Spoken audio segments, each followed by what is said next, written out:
set, the lights are burning low, maps are worn and dice are warm. It's time to let it go. Heroes born for just one night, then lost to legend's flame. Every tale is different, but the risk is still the same. 4 hours, one chance, the door swings open wide. No saving throws for courage now, just step to the other side. One night, one roll, let the story unfold. Law or bleed or break the mold. From haunted halls to shining gold. One night, one roll. Sometimes it's jokes and tankards raised, sometimes screams and rain. Sometimes you save the village, sometimes walk away change. Comic turns to horror, hope turns razor thin. Every choice is final once the session begins. One night, one roll, let the story unfold. Law or bleed or break the mold. From haunted halls to shining gold. One night, one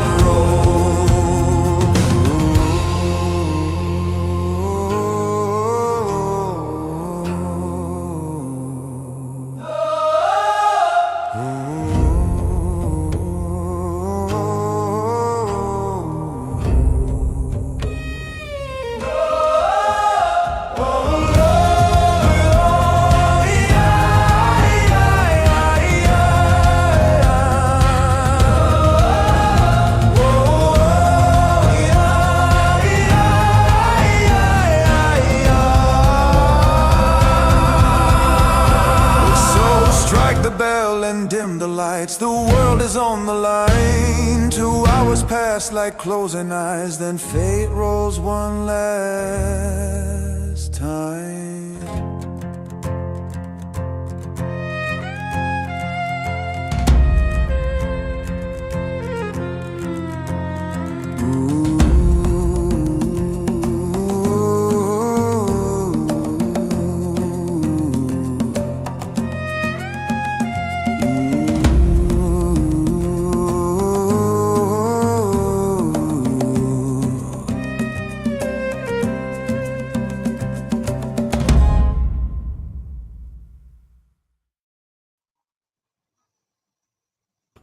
Hey everybody, I'm going to make a few more changes here. I'm going to take down this. We're just going to do Theater of the Mind today.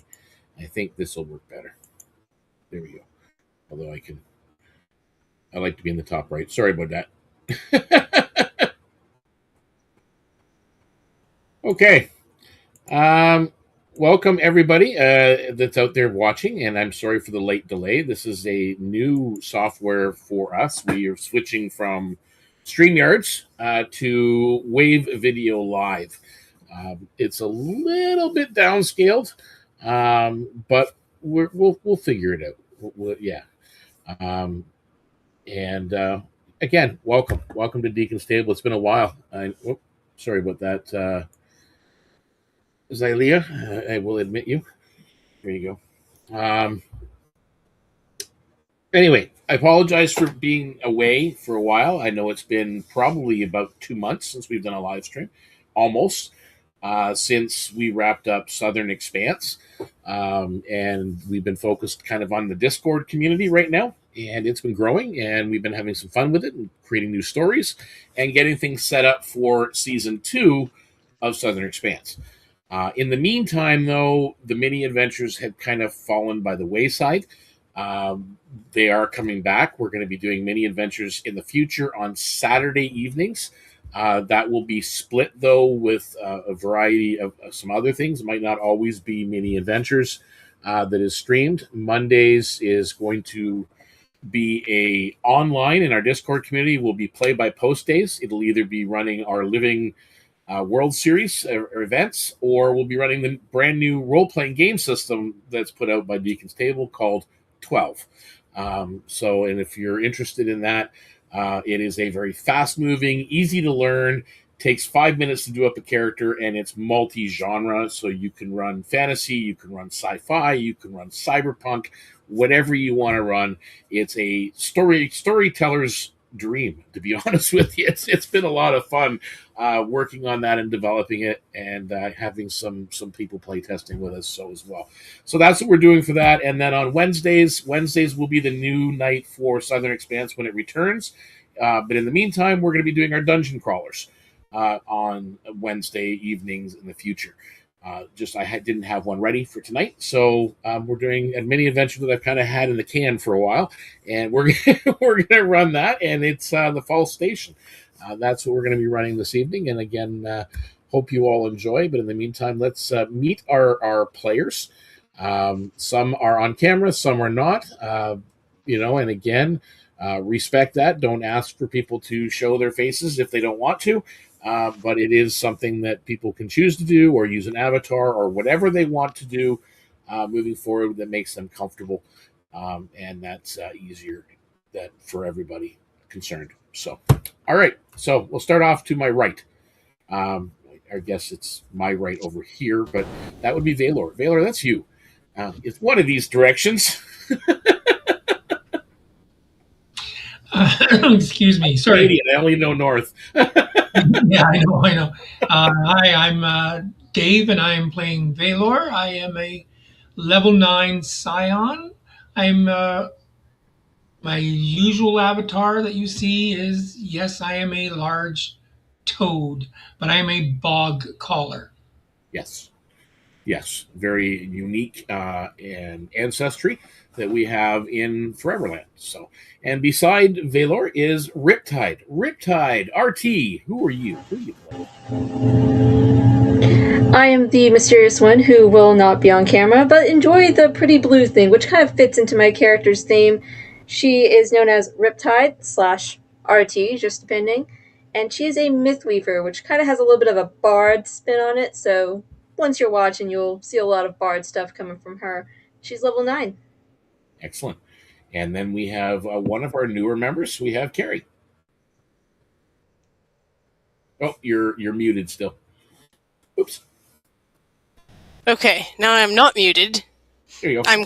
I'm Claire. I play Carrie, level 6 Hollowborn, and that's someone who's a sort of adventurer who knows some magic and has also been through some stuff. Yeah. The Hollowborn is very interesting and character class, kind of like the old school dungeon delver type of. You've been through the things. And then beside Carrie, we have Xylea. Xylea, who are you? Who are you playing? Well, hi there. This is Jen, and I'm playing Xylea, Moonfrost Feyru. Wood Elf Druid, level 8. Excellent. And I'm Deacon, and this is my table. So welcome to DeaconsTable, and this is MiniAdventures number 51, The Fall Station. So with that being said, I've kind of reorganized that. People have been watching, as if you join our Discord community, you'll see this. There's always uploads going on and things changing and whatnot. So I've changed the entire format of how I put these adventures together. And I'm hoping it makes things a little easier in the future, and that eventually I'll be able to release them for free for people out there that they want to play with their home group. That's the intent. So we're going to get started with the Act 1, Scene 1 of The Ground Opens. The grazing fields south of Windmere Plainstead have split open. A broad sinkhole yawns through the pasture, its edges layered with torn sod, wet clay, and fractured stone. Fence posts lean towards the drop. Fresh cracks creep through the ground with every low tremor in the ground. Within the collapse, slabs of black masonry descend farther than daylight can reach. Strange bronze survey markers have risen from the newly exposed stone, each one engraved with fine earth sprite measurements and a direction line aimed into the darkness. Thick roots hang through the opening, Pale green light moves upward through them in slow pulses, as if something below is breathing through the land. A worker at the rope line stares at the markers and quietly asks why everyone is gathered here. And a moment later, the worker remembers, oh, the sinkhole, but can't remember their own surname. And from far below comes a measured voice. Witness required. Record incomplete. Silence advancing. What do you do? Now, this is just south of Windmere Plainstead. So this is Veyru's Grant area, probably just outside their jurisdiction in that open grazing field land area that this sinkhole has opened. You guys have found Earthsprite ruins around Veyru's Grant homestead. So this and those bronze markers obviously resemble some of the markers you guys have already found. So I have a question. yes. Would we have known enough ahead of time that we were going to explore this sinkhole that we might have brought some of the stuff we found in the other Earthsprite things to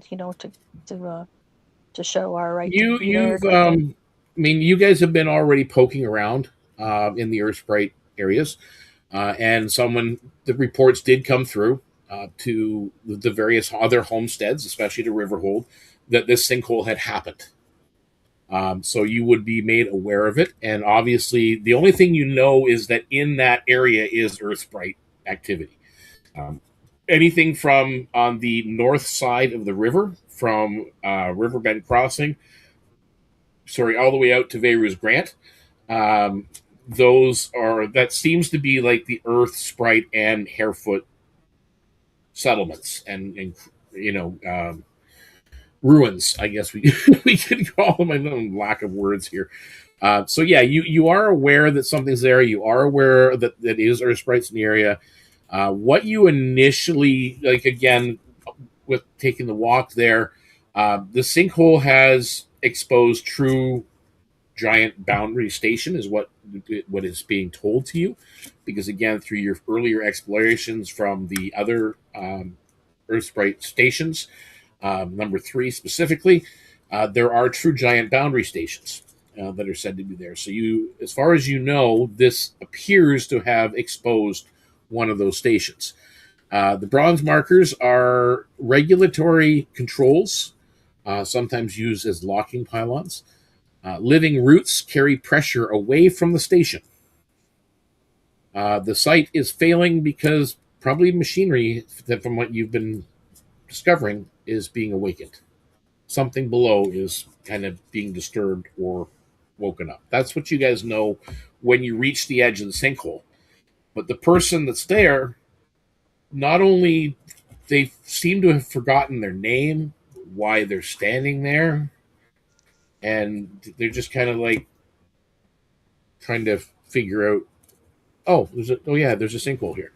They seem to kind of have forgotten that aspect of things. Very strange.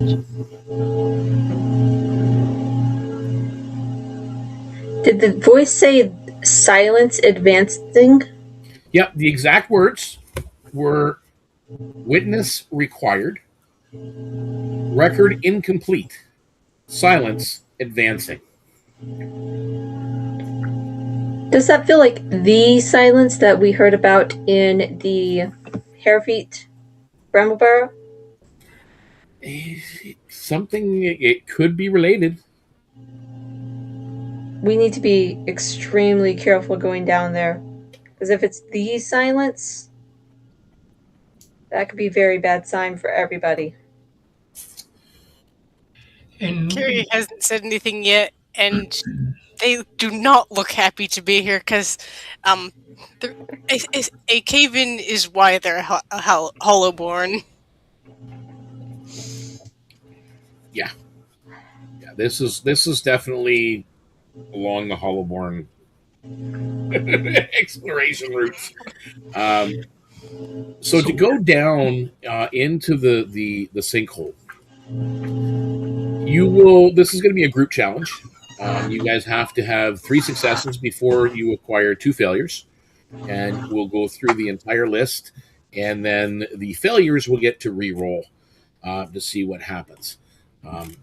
And we'll go from there. So if you are using any kind of Foundation survey outpost records that your character may have from previous adventures, or engineering magic of any kind, or strong practical preparation that is done. So if you have a skill background in something of this nature for engineering or surveys or foundations or whatnot, then you will gain advantage on these rolls. So I will let you know kind of what you can do on the way down. There's you can obviously investigate to compare those exposed markers to any known notations that you have on Earthsprite markings and recordings that you have. Nature could help examining those pulsing roots and determining what that light is carrying.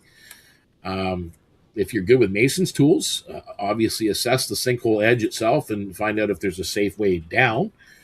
Athletics to secure ropes and stabilize a route down the broken stone.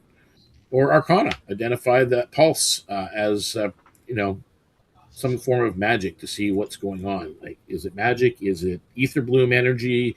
What is it? So those are your options. Or you can do something else. Be creative. Can I do both athletics and Mason's tools? Because I'm proficient in Mason's tools and also making rope harnesses for climbing rocks is what Carrie so did. You're using the Mason's tools to enhance your athletics. Is your intent to secure the route down? I will. You know what? I'll let you roll the athletics or the Mason's tool, one or the other, but you can add the plus bonus from the other to your roll as well. Okay, so one roll, but both of the bonuses? Yep, you got it. Okay. Makes sense to me.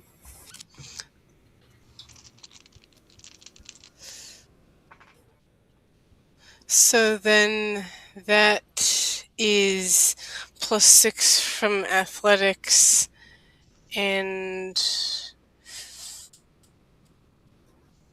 also +6 from the Mason's tool, so +12. You'd have to roll really low to. You roll a 1, you might fall, but I'm just saying. Yeah. Okay. Okay. Oops. Okay, come on. Oh, this is how it is. Plus 12. Roll. Okay. 3 plus 12 is 15. You needed a 15, so you've succeeded. Valor, what are you doing? I think I'm going to apply nature to check the roots out a little bit. Yeah. Okay. So yep. I'm just gonna use owlbear to roll it in. Yeah, you roll anywhere you want, whatever's comfortable for you. Just gonna do there, and I can. Oh no! One roll, one of these. That's ignore that. Sorry, I did not even wrong. Looking. Okay, because I did it wrong anyways. And this is what I need. I need advantage and +3. All right, now we're gonna roll 17. Okay, that's a success. You definitely feel that it's not magical energy that it's carrying. That's you've determined that this is not magic, or it's not natural even, but it is carrying something extra. Actually, for knowing you've ruled out it's not ether bloom magic. Okay. It's not bloom energy or nature, so it's something else. RT. Well, I still have Myth Sight up, so I would see if there was magic anywhere. It's not. It's not magic. It's not. Yeah.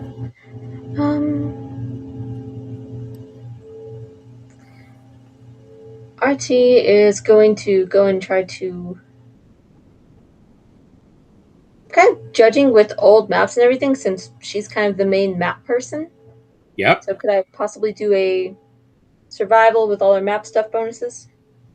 Yeah, let's do that. Okay. And you get to roll with advantage because you are using the maps and Let's do this. As I remember how to use this system.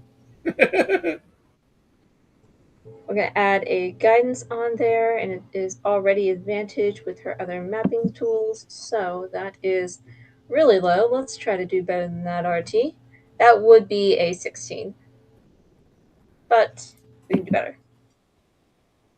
Sorry, what? What'd you roll? It is, with the advantage, it is... Ow. I was just handed a hot plate. My apologies. Like 21. Okay. Yeah. Well, that is your 3 successes that you required. You do, through investigation and checking the routes and checking the stonework and checking the pathway down in your engineering records, you do manage to get a stable descent and end up with firm footing below as you group. You identify the marker. These are definitely Earth Sprite survey instruments pointing towards a separate older structure. It's not pointing back towards the other Earth Sprite station. It is pointing towards something down deeper below. And that is where you are. So beyond the broken descent lies a circular vestibule built from dark stone blocks larger than wagons. Living roots thread through the walls without cracking them. 5 immense pillars surround a sealed inner door, each bearing the worn mark of different witness.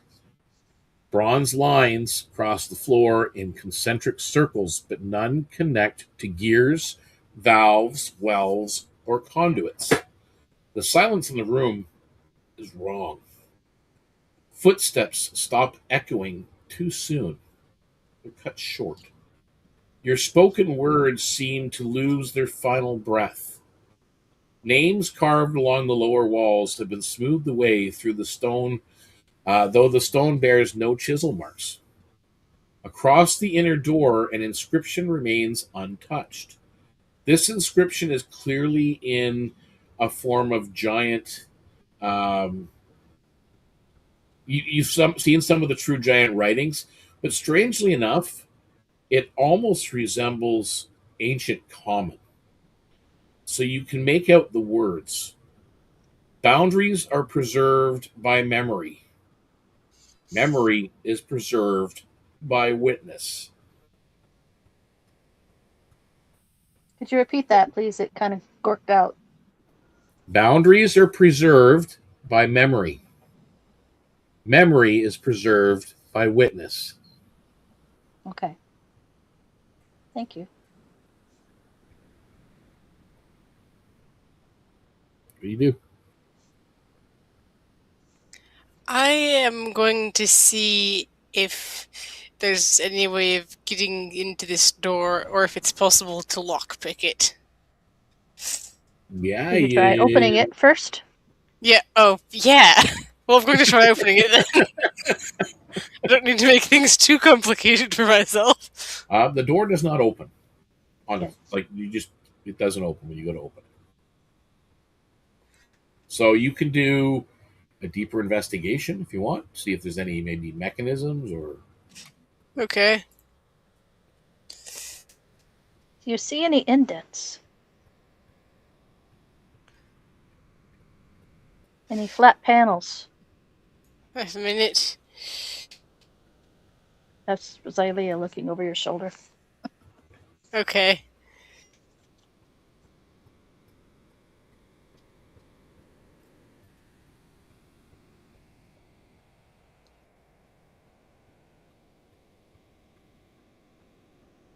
Okay, so I'm casting guidance. I have +5 to investigation. Okay. Oh yeah. Also, we're underground, right? Yes. So that should be with advantage. Yep.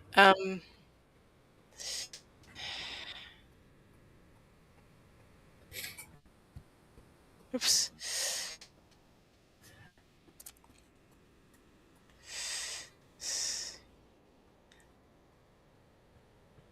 How do I add another d20? Oh. D20. Come on.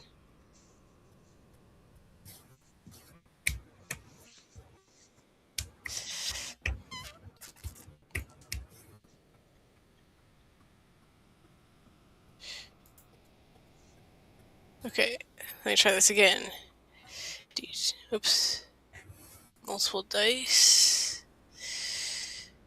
D20. D4.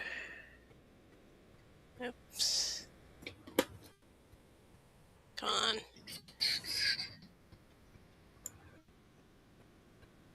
Oops.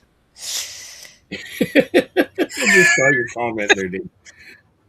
About the one roll song. A little bit different, eh?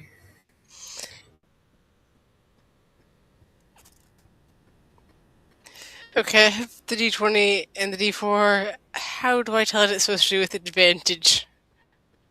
Are you? I just What are you rolling on? I'm rolling on Owlbear. Oh, it's easy. Oh, you just double click. Just click 2 dice. Or no, you go down to where it says bonus on your. There's a plus and minus sign. Click that. One Okay, says never mind. I figured it out. got it. Okay. Yeah, got it. Yeah. Okay, I didn't know that. excellent. There you go. Oh, Taylor, you sound like you're sitting next to a train engine. I'm sitting underneath an air conditioning. I can turn it off in a minute. No, Okay. no, I don't hear it on yours. I hear it on Valor's. It's weird. Oh. It's not I have Baylor. one. It's RT's. it's our team.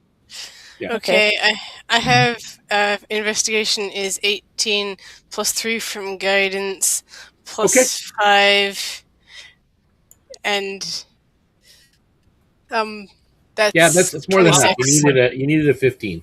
Well over 20. There are no regulating mechanisms that you can see or releases. There's no specific channels leading towards the door at all. No pressure wells, no smooth plates, nothing that would indicate some kind of release to open the door. Xylea, what is your observations, or what did you want to check out? There's several I things don't that know. I I didn't think mention. she just raise her voice and speak. We're here to witness. To be a witness and see if her spoken word is enough to open the door. Roll me.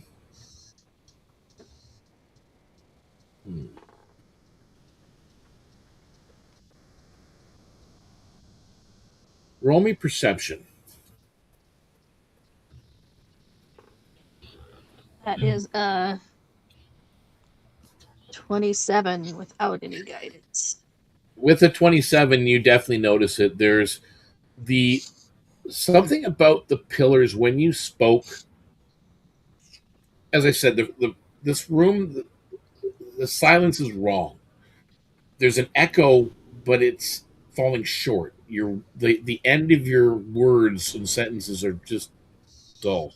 They're not you know what I mean? They're not landing. It's just a really weird sense. And as you say the words, and you're directing it specifically towards the door and these pillars, the pillars change ever so slightly, but nothing other than that happens.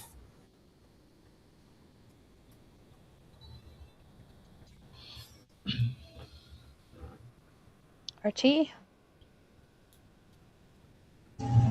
Yes, Xylea. Do you think anything that we've done in the prior ruins that we've explored give you any ideas here? Well, normally there's something in the room that gives us a little bit more information, but if the pillars are changing with what you said, could I maybe Yeah, make I could do the description again if you guys want. How many circles are there?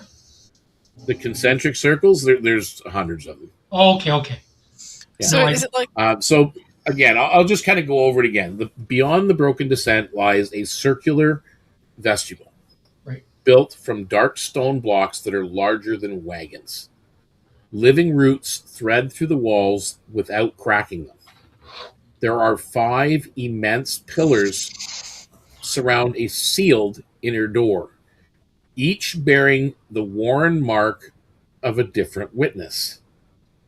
And you know these because you've seen markings of people's names in all your exploration you've been finding.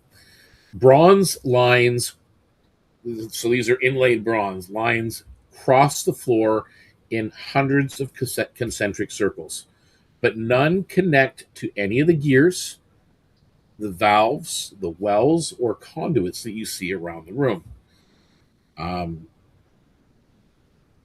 Names carved along the lower walls have been smoothed away, though the stone bears no chisel marks.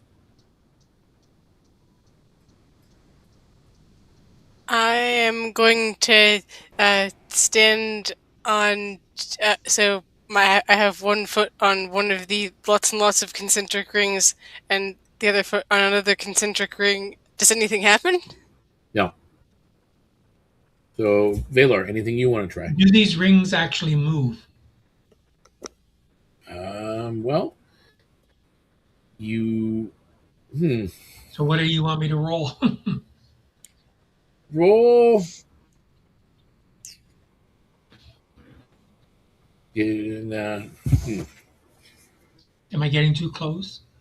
No, it's not that. I'm just trying to think what would actually fit in this case. No, you know what? You check the rings. You get a little closer. The bronze inlay that's there. It almost seems like they should move, but they don't. Does it look as though the floor could move? No. Like rotate or anything like that? Are the pillars aligned with the circles on the floor? That's what I'm looking at. Roll me perception. Okay.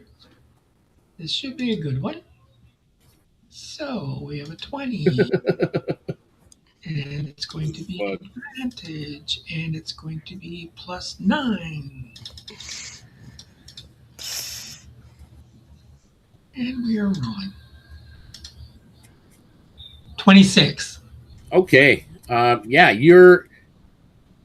Yes, they do, but that's not quite the direction, the end of the direction you were heading.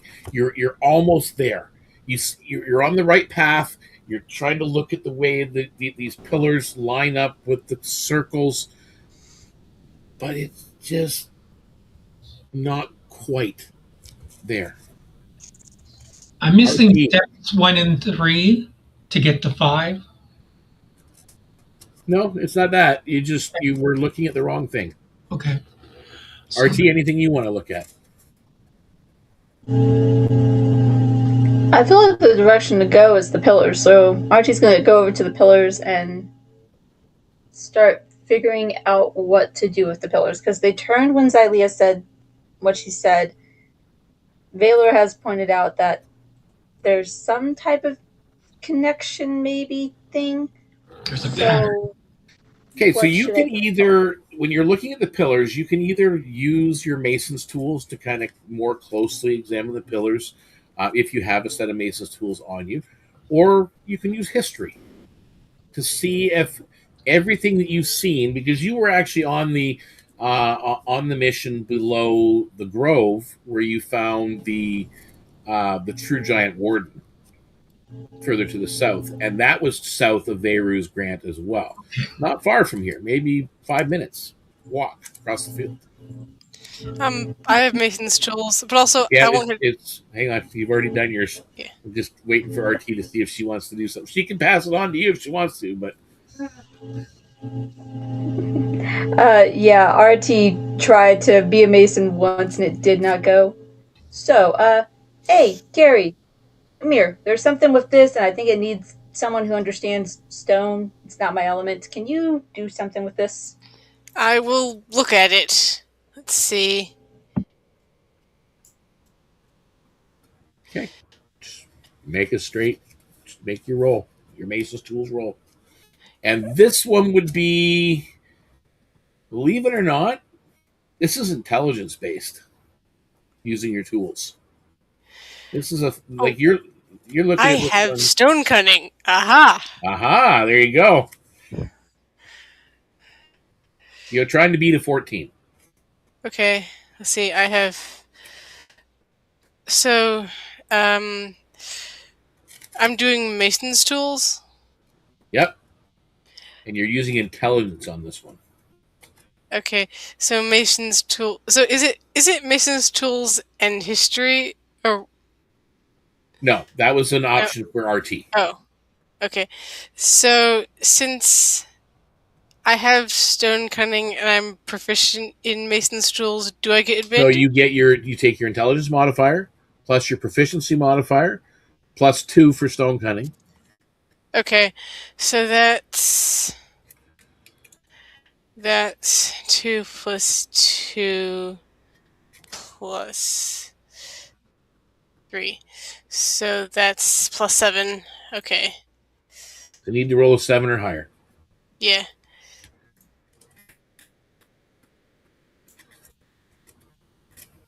Okay. Oh yeah, and then also I have guidance.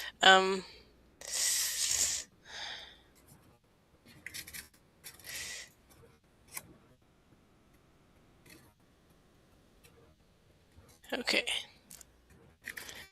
That is with the guidance. That's a 14. Okay. You're looking at these pillars very carefully, and there's some pretty detailed work, even though it's been smoothed over in different spots. You realize that these pillars, these are not structural at all. These are mnemonic resonators. These What carry vibrations and sounds. They're not meant to support anything. So are they kind of like gigantic tuning fork things? You got it. That's exactly what they are. Okay, then I am going to go around and tap each one to see what kind of sound it makes. Okay. Yeah, you go and you tap each one, and it's kind of strange because these are large, and I mean large stone pillars.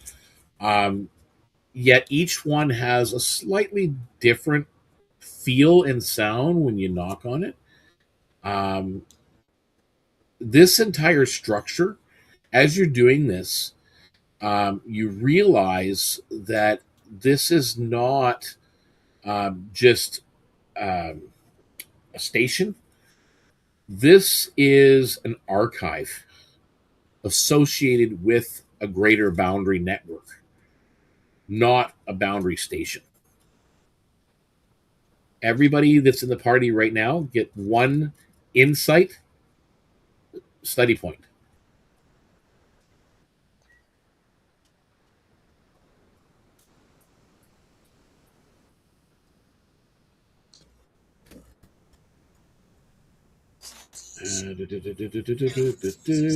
Yes. My cats want dinner. So as you complete this, and you guys all hear it, as you're, and it's kind of weird because you're hitting stone and yet you can hear it. But again, the sound is odd. The door opens, revealing an inner chamber that is ringed by 5 monumental figures carved directly into the walls. None sit upon a throne, none receive worship. Each stands with one hand raised towards a darkened image at the chamber's center. One figure is broad and burdened, marked as a Titan custodian. Another bears the measured tools of a true giant architect. A deep mantled dragon coils through the roots and stone. Two final witnesses carry the symbols of Kumir and sides. Four figures hold pale points of light. The fifth cradles only an empty space. When the first character, the first person in the room, the stone floor begins to shimmer. What are you guys doing?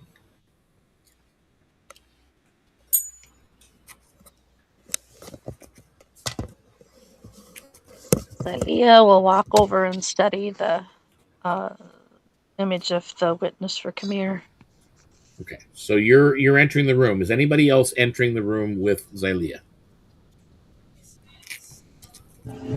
Yeah. Okay. Yeah, we're going in. Okay, so everybody's headed in. Sure. As you guys enter the room to do more closer investigation or to look at things, the floor itself vanishes beneath your feet. And it's replaced by, and you know this as a memory, not an actual place, you haven't been teleported, but the memory is of breaking land, unfinished walls, dragon fire held in restraint, and voices arguing over whether there is still time to honor an agreement. Not sure what's going on. It's like, and it's just like a memory flash, and then you're back.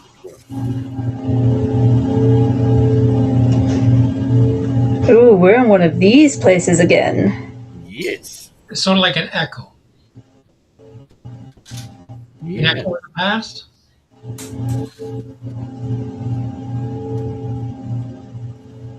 Yeah, it kind of feels like that. And as you guys are looking,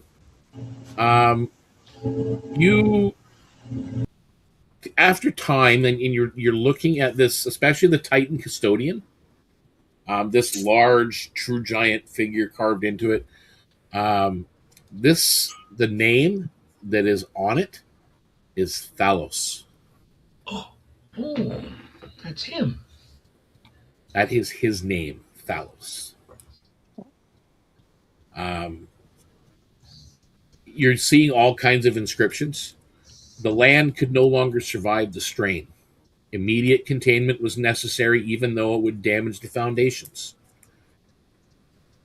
He emphasizes in everything around here duty, sacrifice, structural collapse. The true giant beside the custodian is Avarun's Stonefather. The covenant acted before the architecture was complete. Political pressure forced an imperfect solution. He emphasized engineering failure and inadequate preparations. That dragon, the primordial influence, agreed to withdraw, but the terms were broken before the withdrawal could be completed. It emphasizes some form of sovereignty, betrayal, and fear. Then there's the divine witness. Delay would have consumed mortal possibility. The containment preserved countless future lives, emphasizing necessity and consequence. The other, the dark image that seems to be missing, you're not sure what's up with that. The four that are there that you see, a voice speaks from every pillar at once. And those memories of those beings that were there, they're carved in stone, but you get flashes of them being in this chamber. And they've kind of withdrawn. And a voice is speaking from all the pillars. Which testimony is true?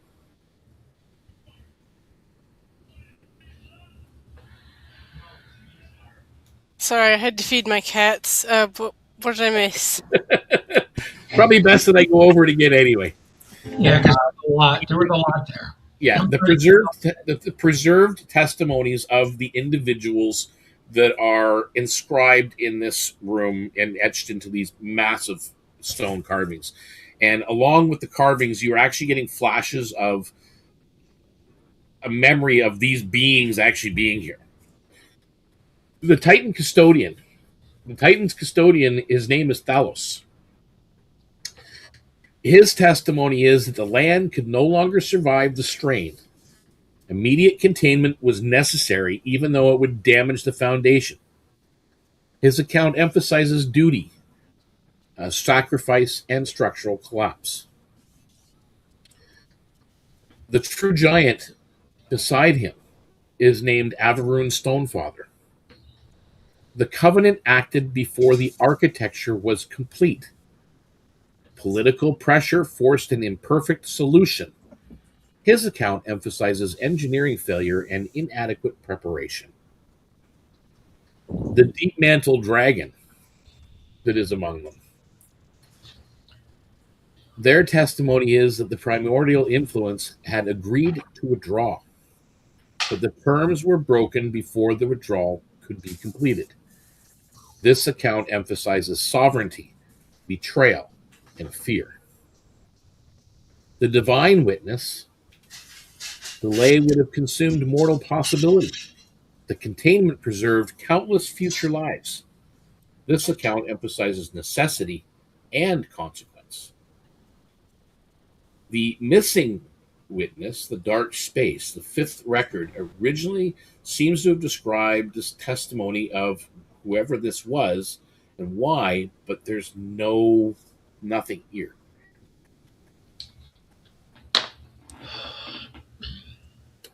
So the question is, which one is true?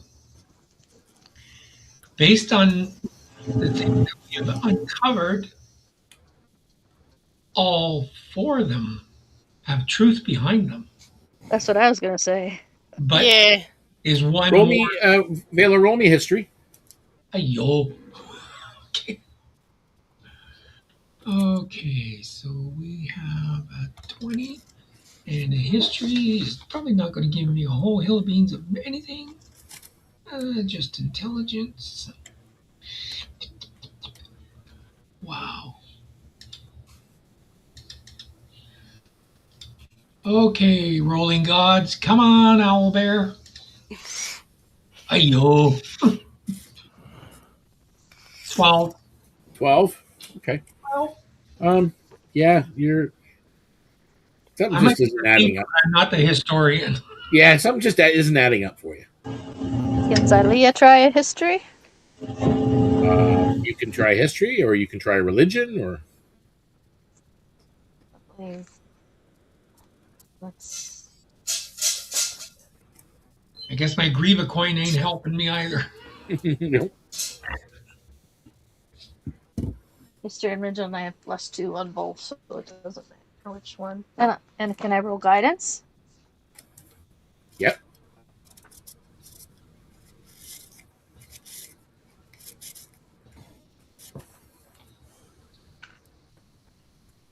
That's a dirty 20.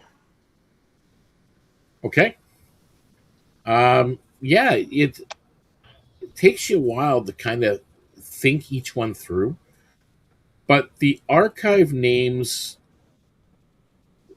in essence, this party as provisional custodians.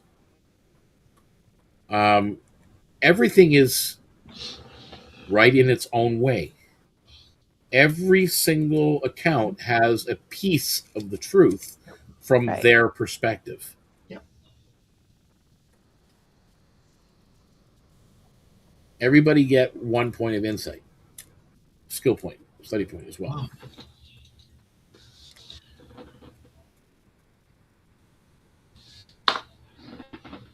And just to double check here, and 300 experience points at this point for thinking your way through that one.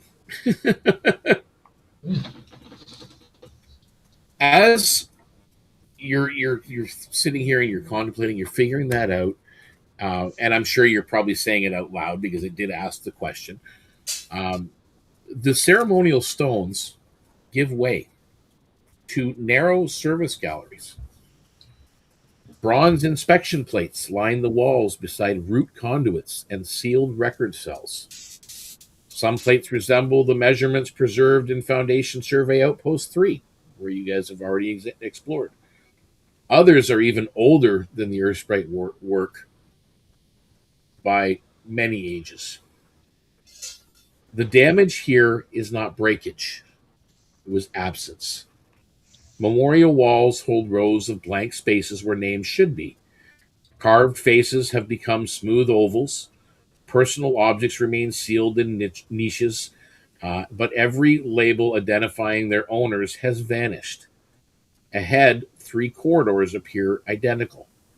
Each carries the smell of rain, the sound of familiar voices, and the certainty that is the path you must have used before.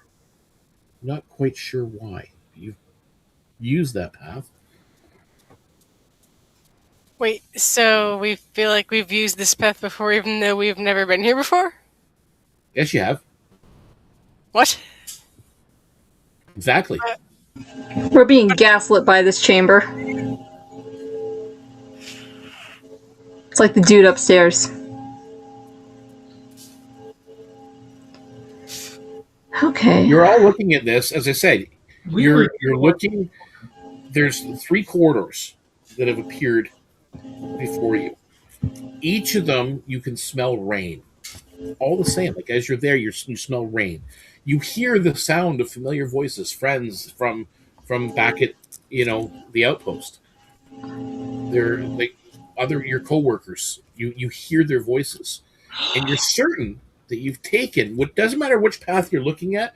Like if Valor, if you're looking down the left one, you're sure you've gone down there that way before. That's where you're supposed to go, and you all are having that same thought in your head.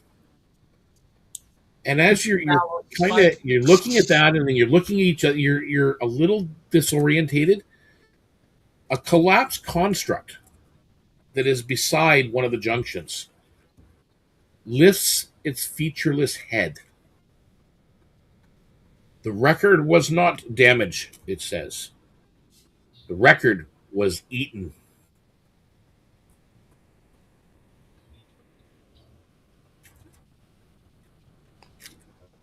And it's kind of looking at you. That's not creepy at all whatsoever. No, that's fine. What are you talking about? Baylor, it looked like he had a thought. Who? Me? Oh, me. Yes. Oh.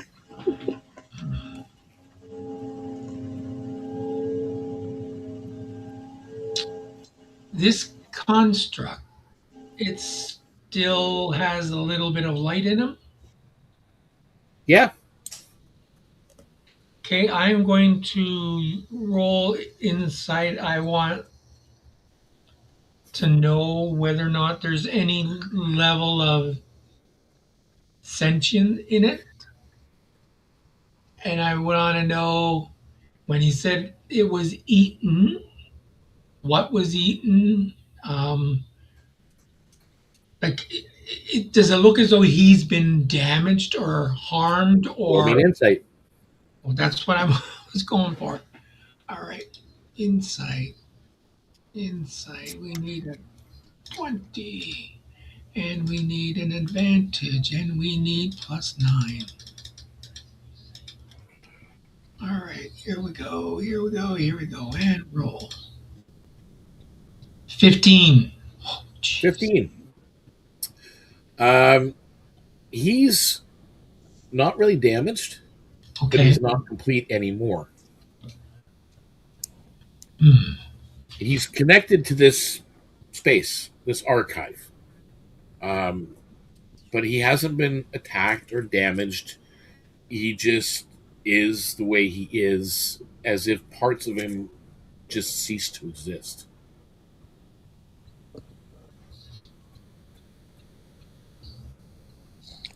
Just as part of Thalos is crumbling, so does this little caretaker person crumble.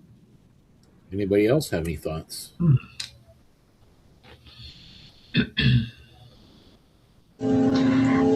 believe everything in here is being worn away by whatever is eating at it. Because all of the names were wiped out, the faces were softened, the Roll me a history questions check. were asked. Roll history? Alright. Yep. I'm on RT. Let's do a thing. Come on, lore master. Let's see. History is surprisingly not a skill that she has. Oh, good lord. Okay. I'm going to toss a bardic on top of that anyway. I think her history is a +2. Okay. I'll use a heroic if this fails. Oh, okay, that is a 19. Okay. You notice that the symbols for the witnesses, the four witnesses, there are symbols around. You notice that they actually can be removed and moved into different places as you're doing this, and you realize that they have to be placed in a certain sequence to make sense. However, I will point out, RT, you have no memory of how you entered this room. What are we... We should move quickly.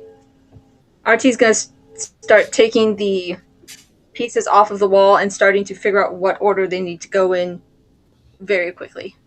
Okay. With your history, you do place them in the proper sequence. Xylea, Carrier, you got any additions you want to make at this point? So these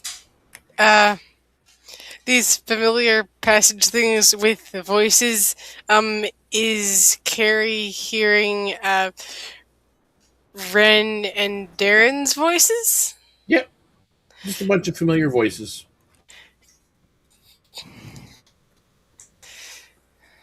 Because Like they're having a conversation. It's almost like they're in the next room. but Carrie knows that both of them are sick in bed. Make me a wisdom saving throw. That practice Okay. better pay off. Come on, Carrie. I have +7. I'm supposed to be good at it. Supposed to be. Okay. D20.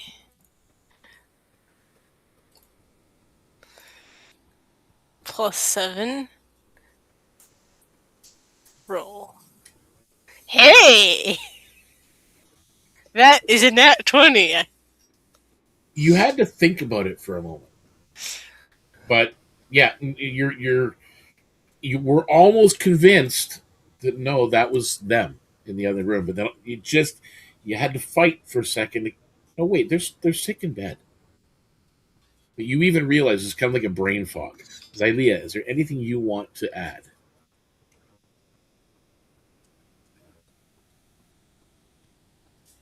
Or do, or try, or because right now all these things have just moved aside. There's 3 passages that are kind of exposed.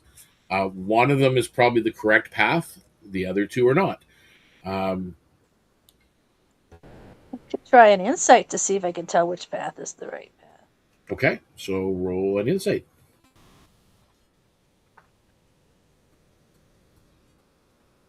Okay. That would be total.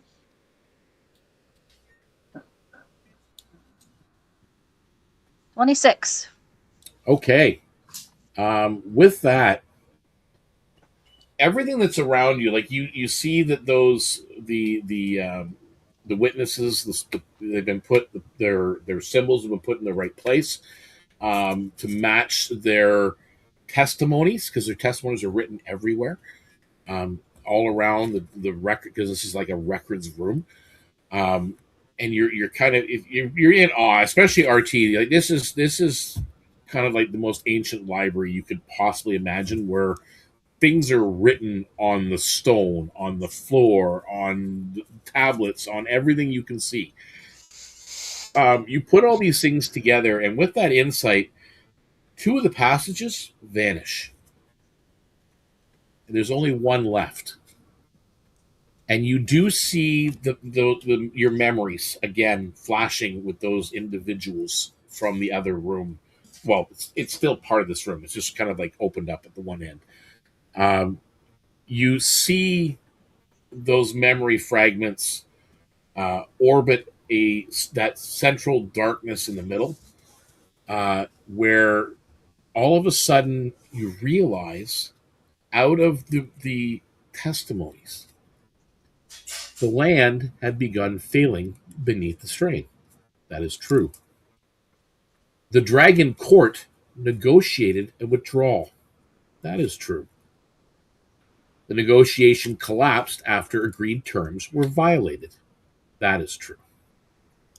Titans and true giants complete emergency containment. That is part of the truth. The archive was created because the witnesses disagree about the responsibility of the containment. So it wasn't the fact that it had to be done. They all agreed that it had to be done what was done, but who's responsible? It's why this archive was created, sort of like an ongoing argument amongst themselves.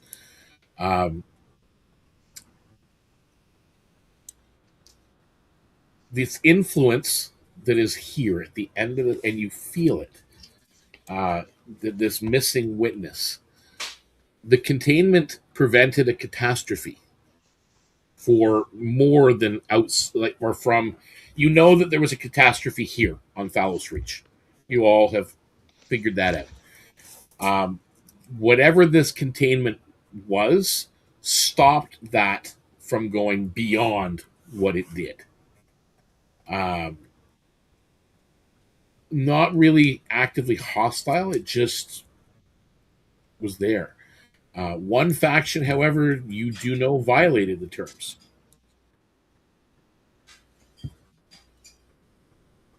Yeah, you're kind of piecing. There's bits and pieces coming together here. But as you kind of move forward and this open passage, the final gallery opens above a vast circular chamber. A crystalline growth rises from its center, held within living roots and bronze supports. Memories travel through the walls as threads of gold, blue, and green light. Wherever pale tendrils touch them, the colors vanish and smooth blankness spreads across the stone. This pale hue that you're seeing, you've seen this before in some of those pale roots and some of the foundings. A tall shape unfolds beside the heart of the archive. It is made from the root fibers, smooth flesh, and white fungal strands. Faces press through its surface and disappear before they can be recognized. When it speaks, its voice belongs to people whose names have already been consumed. Nobody knows who they are. You were not called to remember, it whispers.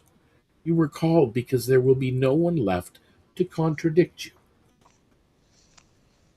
And with that, we are going to bring up. Ta-da. And I now have to switch over to do this.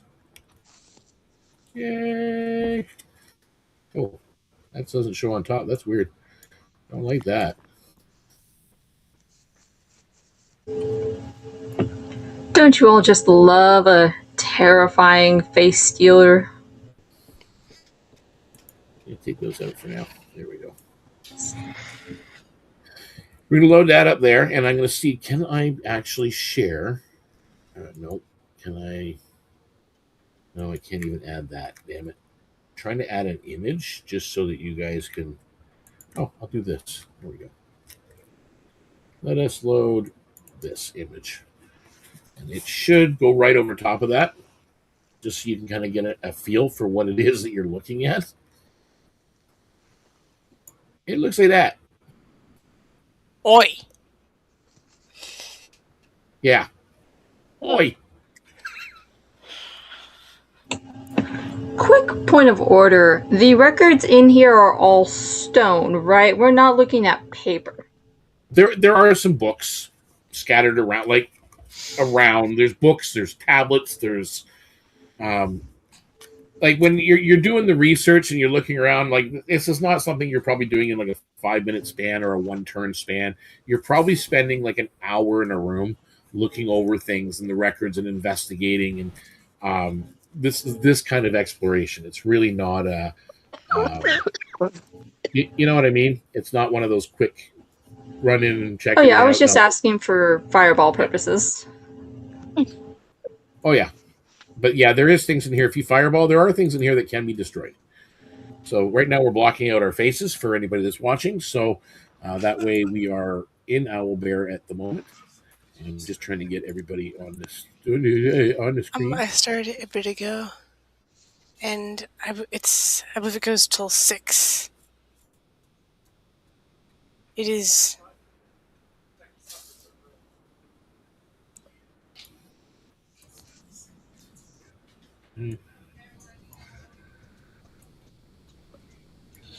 Okay, we'll pull that up a little bit. Not that far. There we go. Maybe like that. And let me see if I can find where I put the other guy. Oh man, I'm losing track of everything. Would it be there? No, it wouldn't be there. Maybe it's in here. Yes, it is.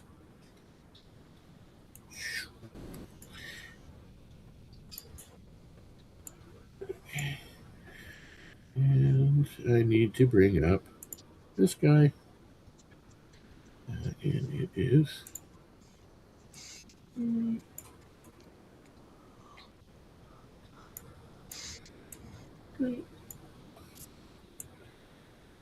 Alrighty. And he's standing So that's next to his where crystal. you guys are, and that's what you see. I'm thinking we're probably going to get into a fight, so I am going to cast Aid, and let's see, where'd it go? Oh yeah, and I'm going to cast it with subtle casting. It says when I cast a Hollowborn spell, I can choose to do so with minimal visible or audible effects. You can make a dexterity stealth check against a DC equal to 10 plus the spell level. So that's DC 12. And for stealth, I have plus 8. Okay. Oops. D20.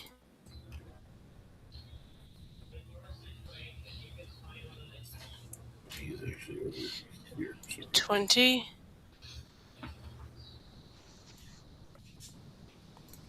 Plus 8. Stealth.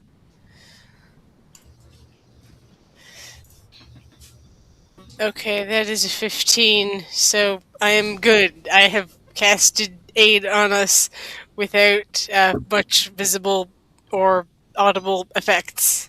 Okay. We all have plus 5 hit points. That increases our hit point maximum by 5 and gives you the plus 5 now, just in case we get into a fight. Okay. Well, at this point, you are just to set up this battlefield here. I'm trying to shrink it down a little bit, where you can kind of see what it is. The upper ring that you're standing on right now, it's about 10 feet wide, and it's a circular walkway. It's 15 feet above that floor that's in the middle that you see. The inner edge, it has no railing. What you see down at the bottom, those glowing things, are memory channels. There are 4 glowing floor channels that count as obviously difficult terrain.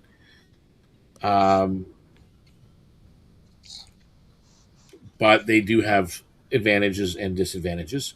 These big, long bronze supports that you see are heavy supports, but also will grant you half cover if you are near one. If you destroy one, there's a chance that you could collapse this entire structure. And there are pale tendrils that kind of wisp through the room that appear to be hazardous in one way or another. So that is what you see, and we can roll for initiative at this point.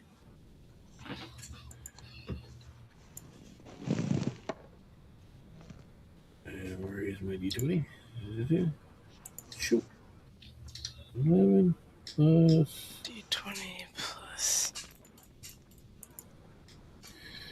11 plus...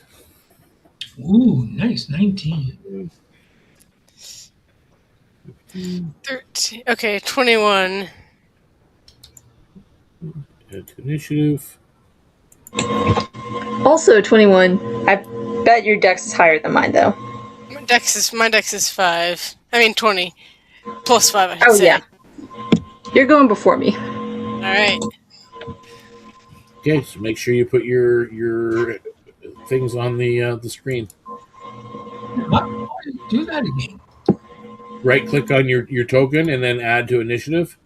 There, I've added you in there. Now you just have to fill in what your Okay, now I got it. Okay, 19.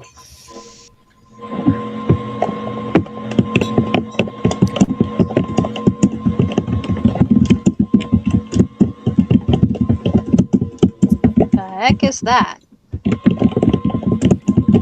A problem. Sounds like a cat that's beaning something. Okay. So what are we missing here, Carrie? We need your initiative in there. Xylea, we need your initiative in there too. Yeah, I clicked add to initiative, but how do I put the actual number in? You click on the number and type it in. Click on the number. What? It didn't do anything. It's at 21.5. What's your number? What's your initiative, Xylea? 10. Why does... hang on. Oh, okay. No, okay. Because your dex is higher than... Yeah, that's fine. As long as it's still sorted, it's fine. Yeah, sorry, I just typed it in there for you. That's like 21.5, so I didn't have to change my number. Okay. All right, so Carrie, I'm This is trying what- to fix this. you don't need to fix it. You're fine. Okay. It's... You go first. Hang on a sec. I'll just put you here. There we go. 22. It says... It says carry car. Oh, jeez. It's good. Just roll with it. Give me a sec to stop laughing. How did you do that? Jeez. I don't even know what you guys are talking about. On the know. initiative tracker. There you go. We're good. Okay. You're good. Okay. Okay. Okay, so you're first up, Carrie. What are you doing? I am shooting the what's it? The big root problem. Yeah. Okay.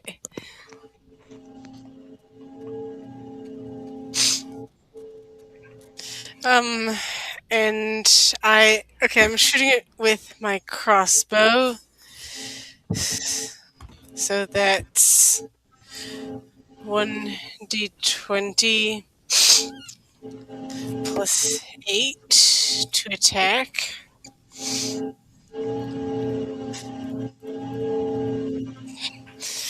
Okay. That is 18. Does an 18 hit it? 18 does hit it, just barely. Awesome. Is that a magical crossbow? No, it's a regular crossbow. Okay, roll damage. Okay, that's D6. A D6 plus 8 is 10 damage. So it takes 5. Oh. Because I guess it is Does not appear to damage it as much as you thought you did. Huh. Okay, second attack. Also crossbow.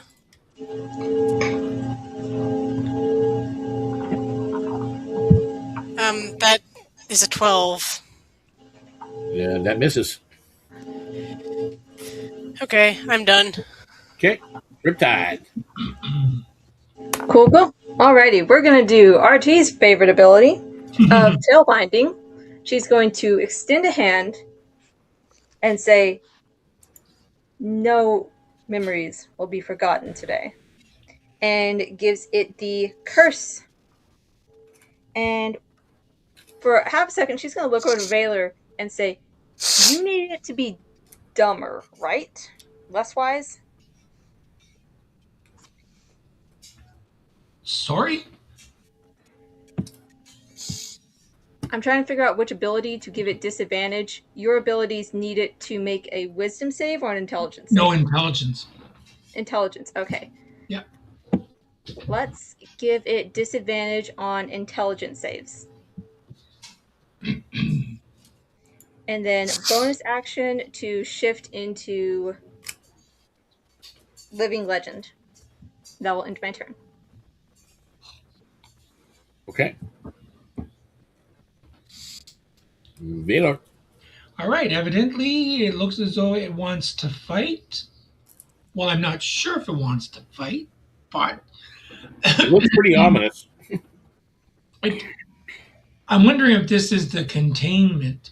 But anyways, This is right here in the middle. This is the archive heart, Oh, and it's standing beside it it's with eating the tendrils archive. reaching out everywhere.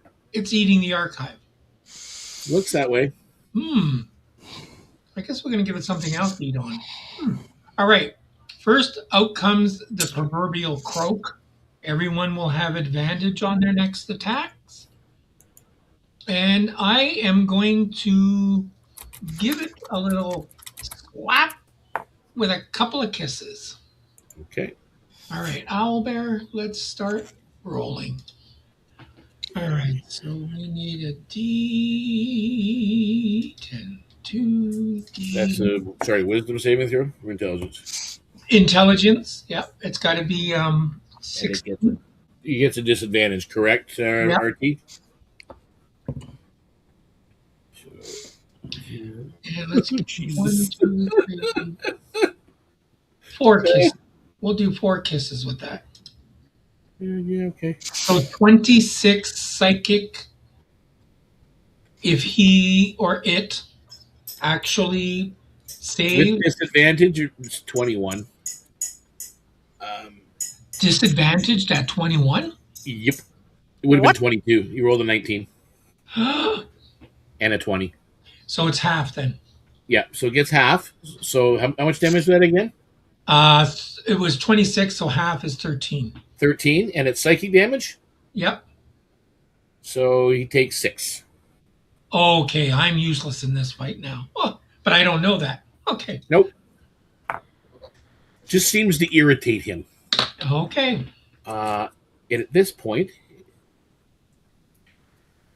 what's his movement?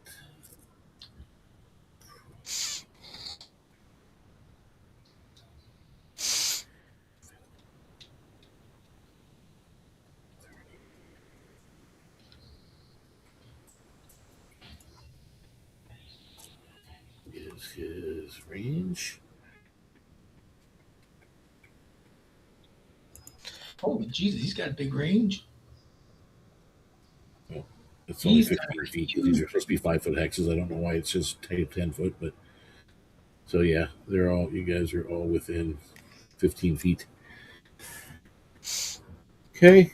So those tendrils that are everywhere, 3 of them snake out in your directions. Let's go with tendril number 1 is. Where'd it go? There it is. Nope, wrong dice. Damn it. There we go. Tendril number 1 goes towards Xylea. it will make its attack roll. 12 plus 22 to hit.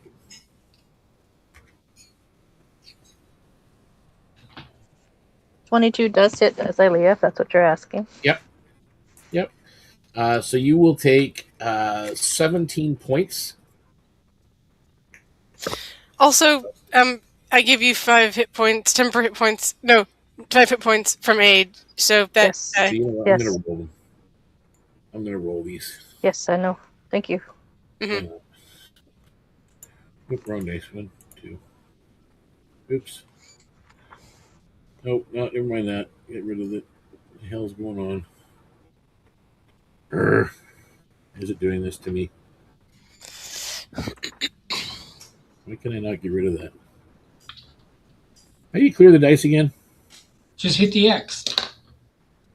That clears the tray. I meant just reset the individual ones. So it is You might have to click on it. 1, 2, No, you gotta do 2 plus, okay, this plus 4. So 13 points of psychic damage. And then we do. And 1 point of necrotic damage. Who are you talking to now? Xylea. I thought you already said she took 12 points. No, originally it was 17, but it was 12 psychic and only 1 necrotic. I rolled it rather than just taking the given points. Oh, so total of 13. Yeah. Okay. That's on you, and that's your attack against you. And then the second tendril is going to 2, 3, 4. Valor.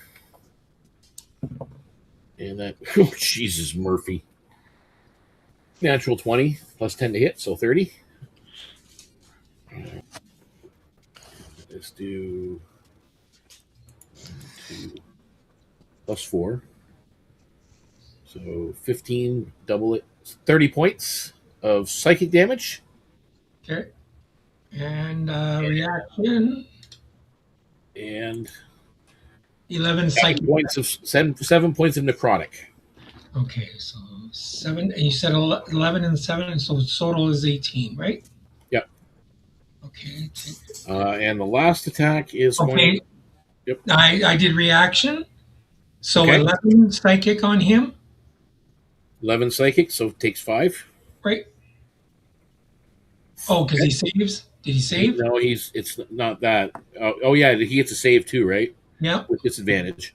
Yep. So he fails a save, so he takes full, but he's resistant to psychic damage. Oh God. So he only takes half of 5. The last attack is going on Carrie. And Carrie, that is a 28 to hit. Crap. That definitely hits. Okay. So it is Well, he's got this plus 4. So 14 points of psychic and 7 points of necrotic. Now, for the 3 of you that have these tendrils that have just kind of touched you, you feel this psychic burst in your mind, like an instant headache, but you also feel a darker drain leaking out of you through the tendrils. You cannot, none of the 3 of you can regain any hit points until the start of its next turn.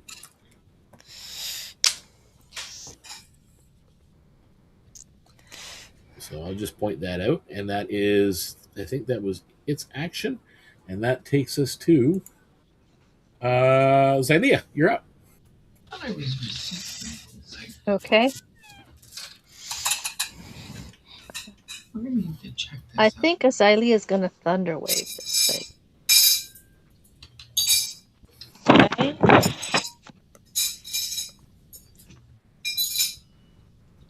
So, Thunder Wave, the level 1 spell. I'm going to do it at level 2, though. I'm not muted, am I? Can you hear me? Okay. A little bit. So, I'm going to aim it down at this creature, and it'll be a 15-foot cube originating from Xylea, and he has to make a con saving throw. Constitution saving throw. I will even roll that. +9. 15. Just missed. Just failed. You failed. Okay. I needed 16. You said 15, right? Yep. He failed. Okay, so it takes 12 thunder damage, and it's pushed 10 feet away. Okay. Takes 12 thunder, you said? Yes. Okay. And any unsecured objects in the same cube are also pushed 10 feet away. Big boom, 300 feet out. Oh, I forgot to roll the extra d8. Sorry. 10 feet. Okay, so let's move Four more damage than what I said.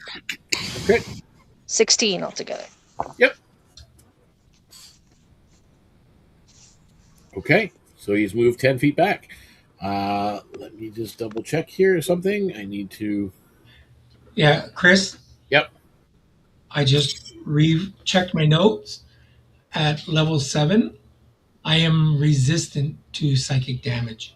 Okay, so you take half of the damage that I gave you. I know. I thought I had it, but so I gotta add. It was 13. So I add back 7. Okay, let me see. So it is. I'm just going to double check something here. So, as a reaction, it's there. So it's 5, 10, 15, 20, 25, 30. 30. Okay. So you see it kind of shrivel in on itself as you push it back, and then it reappears right here.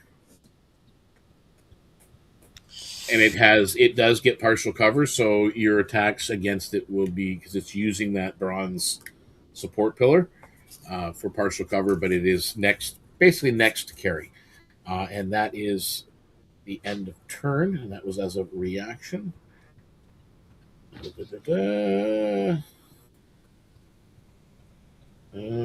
Can't do that one. Who didn't get hit on that last when it attacked? I think RT. RT? So RT, one of those tendrils as a legendary action. Oh, okay. It comes towards you. 17 to hit. Doesn't hit. Does not hit you. So the tendril misses and goes wide. Now, I have to go to... Okay, let's go back and forth. Oh, yeah, phase 2. Oh, that's not the right one. So end of round.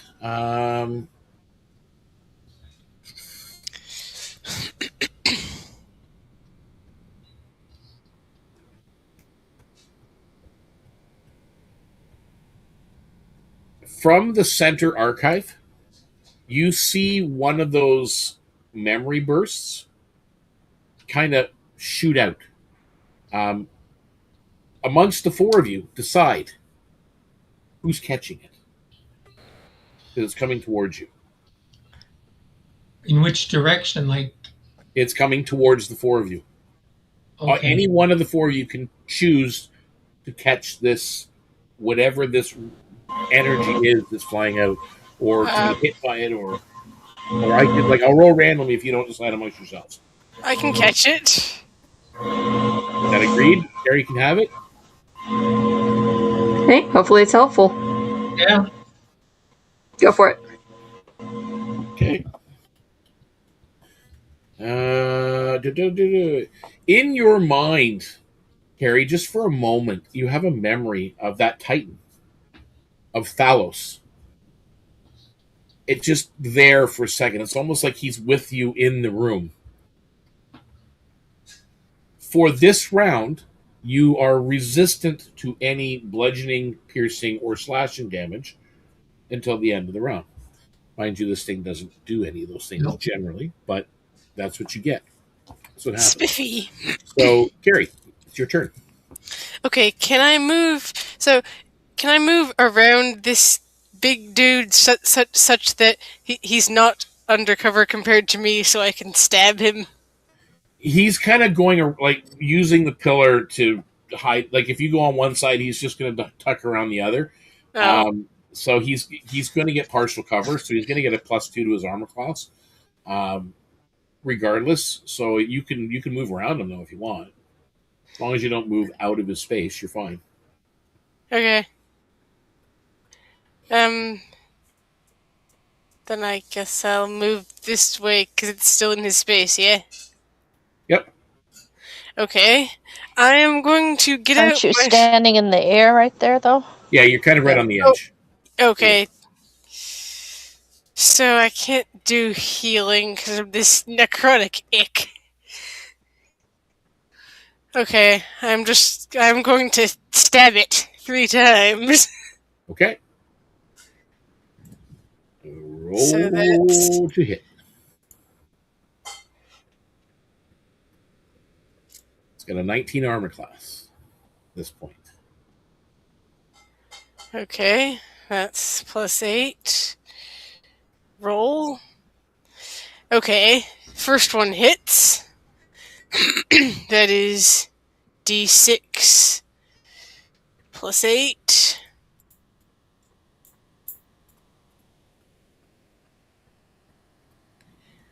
Okay, that's 11 damage for my first attack.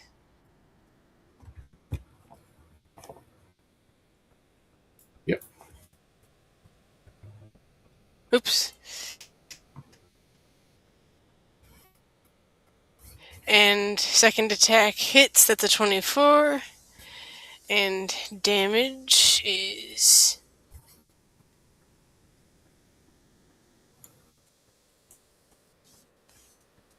9 damage for my second attack. Then my third attack is with my dagger.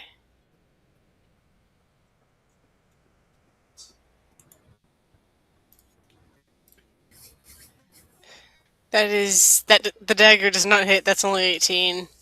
Okay. And I'm done. Alrighty.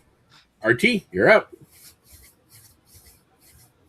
So did it take at least some damage from me Yes, it stabbing did. it? It's reduced, but it took damage. Good. Okay. I have a couple of questions. Yep. Question 1. Bestow Curse I have as a spell along with my ability. Can they stack? Okay, Bestow Curse. Okay. And then what do you want to stack it with? So, RT used the Bestow Curse ability with her myth stuff. Yep. And then she also has the spell Bestow Curse. Oh no, it's the same thing. It does not stack. Okay, fair enough. Yeah, Bestow Curse. Bestow Curse. Yeah. Question 2. Can I use a bonus action to make some sort of determination that it's not taking as much damage as most creatures would when Baylor does his psychic stuff? I will give you a free medicine check. Oh, okay. Come on, RT, roll high. That's gonna be that one. I know nothing. You haven't got a clue. Fair enough. This thing just looks irritated. Okay. Then in that case, I don't want to be near this thing. I'm gonna get the heck out of Dodge and go my full. Oh, helps if I'm on the right thing. Close. Okay. 5, 10, 15, 20, 25, 30, 35. Wait. These wisps, these are the pale roots? Yep. Not going there. Okay, we're gonna stand right here. That seems fair. Okay. And then we are going to hurl a... Oh, she doesn't know. Okay. She's going to throw her best spell. She's going to do Synaptic Static. I need it to fail a Wisdom save, DC 16. DC 15 and a wisdom save. 16. Yes. 15. 16. Back. This is a +9. Nope, failed. Okay, cool. So this is 1, 2, 3, 4, 5, 6, 7, 8. 8, and then there's going to be an additional D8 in there. And because it's failed its save, it has muddled thoughts for the next minute. During that time, it will roll a D6 and subtract the number rolled from all of its attack rolls and ability checks, as well as Constitution saving throws to maintain concentration. It can make an intelligence saving throw at the end of Good each one. of its turns, ending the effect on a success. So, Okay. So at the end of the round, he gets an intelligence save. yes. Other than that, And it's then I minus a think- D6 from his rolls. Yeah. Okay. And make sure I have all of this right. All of this is psychic damage because RT doesn't know that psychic damage is working. Let's hope for full numbers everywhere. Oh, that's not awful. 36 psychic. 18. Okay. And I moved. I don't need to get any closer. And I think Misty Step's a bonus action. I'm going to leave my turn there. Okay. You're going to end your turn there. Mm-hmm.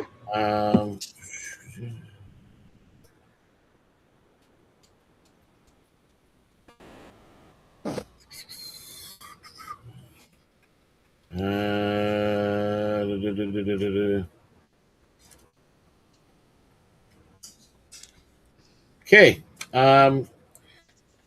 You attack it. It looks back at you and uses a legendary action. Roll me wisdom saving throw. Okay. So RT is in Legend Lore. She already gets a bonus to that. So that is going to be wisdom save. I'm not proficient in wisdom saves, so I'm going to have that. Okay.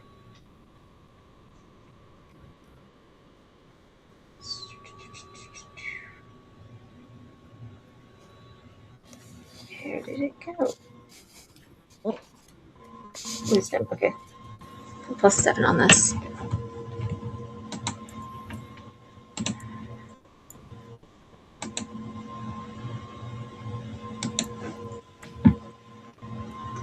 That is going to be a 16. Okay. You needed a 17. Oh, I will use... Oh, I have an inspiration point I can use, but I already got the answer, so I'll hold. Okay. So you have spell slots or abilities, correct? Yeah. You just lost one of them. It just vanished from your memory. Okay. Okay, so that was that. Sorry. Just trying to keep track of what it's doing here. And as a reaction... No, it doesn't do that. Never mind. It will do... Okay, so... Carrie, you moved and you stabbed him a couple of times. He Yeah. will use Erase the Path. Make a wisdom saving throw, please. Okay, I have +7. I am good at this. I can do this. is this creature taking its turn or doing reactions? It's actually... well, wait a second. Where are we? Because it already did a reaction, if that's a reaction for RT.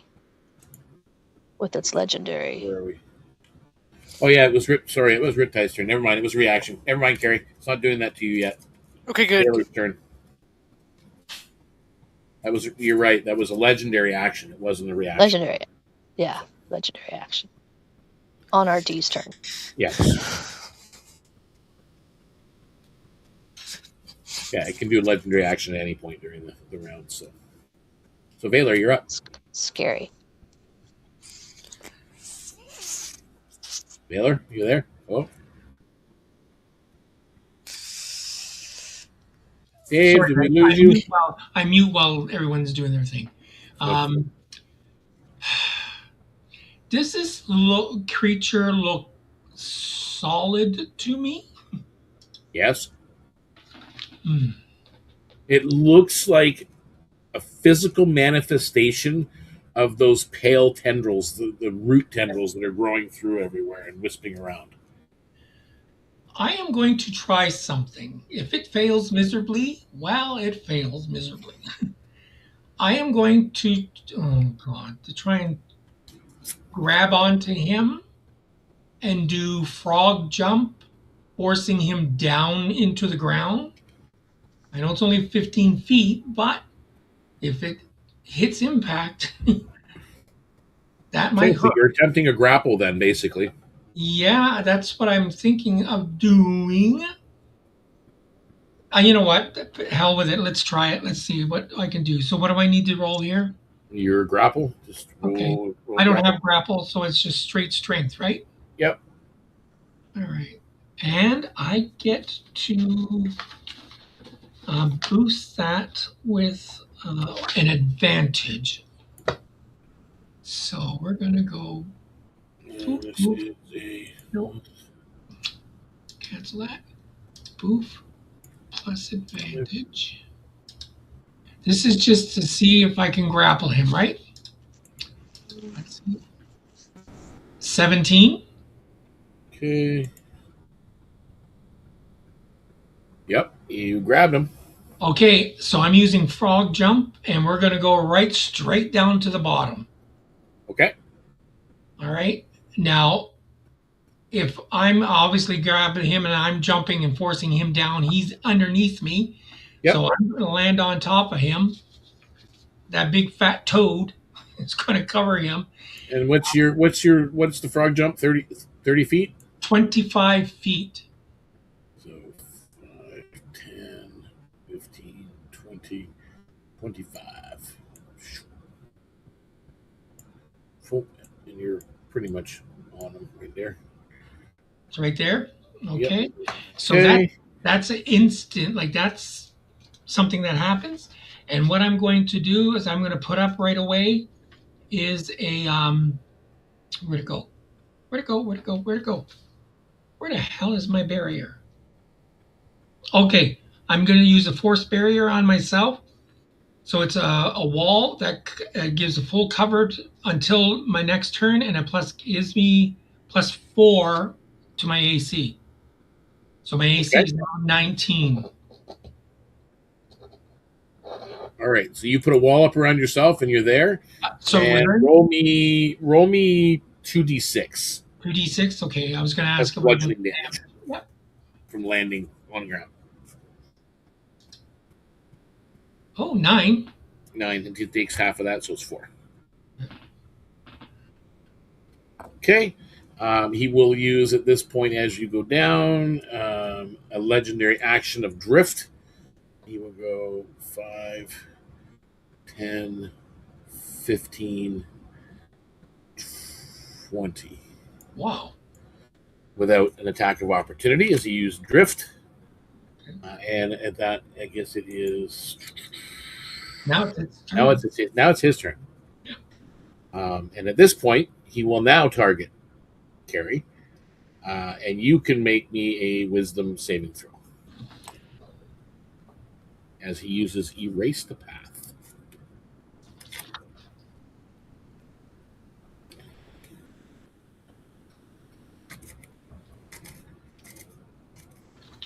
This is 17. And you succeeded on the wisdom saving throw, so nothing happens to you. However, uses his reaction as you make that saving throw to disappear and appear right beside Xylia. Okay, so that was a reaction on him, and I think that is the end of his turn. I believe.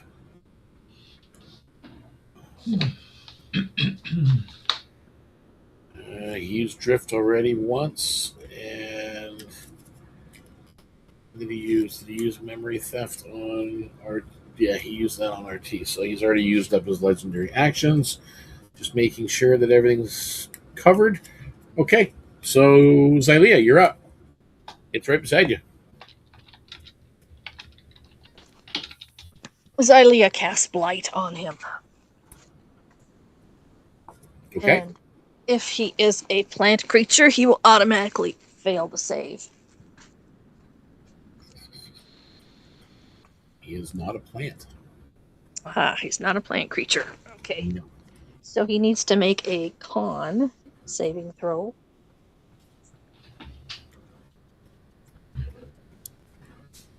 DC 16. Everybody is here.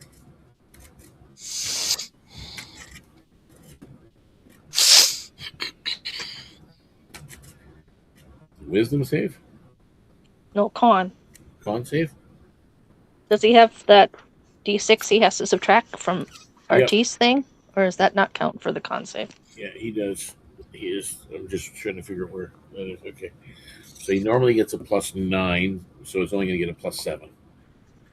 So.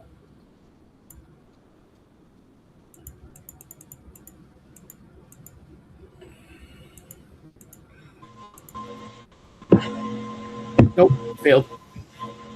Okay, he takes 36 damage. What kind of damage? Necrotic. So he takes 15. He's immune. 18. He takes 18.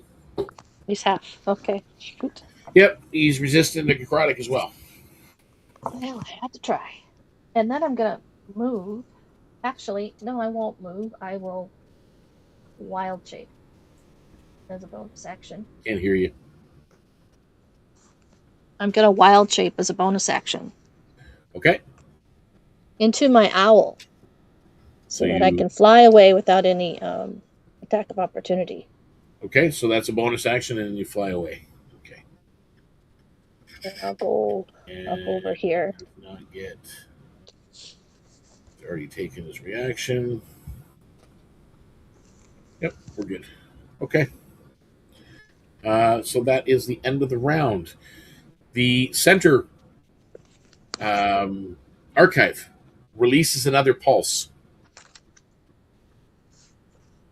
Who's grabbing it?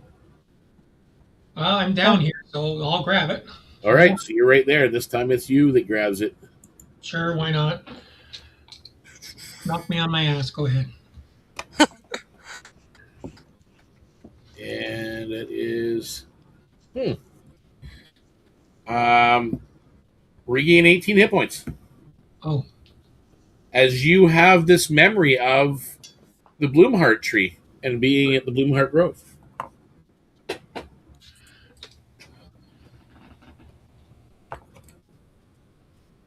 Okay. And Carrie, you're up. Okay, can I heal myself now? Yep. Turns Okay. landed. You can. I am using my bonus action to heal myself. That's second wind, and that is 1d10 plus 6, I believe.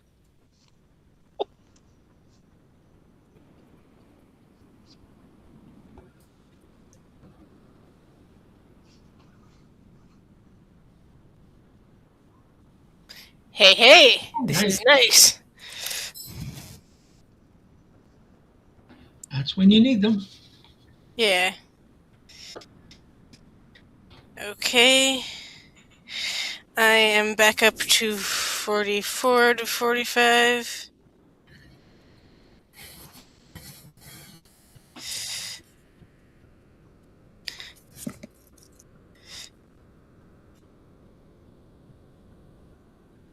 Okay, are you taking an action?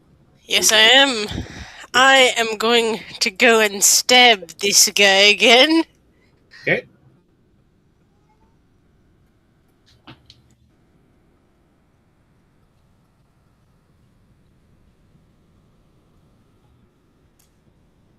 Okay, that's a 21 to hit.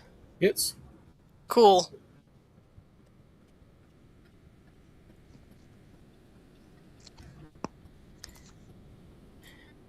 Okay, it takes 10 damage.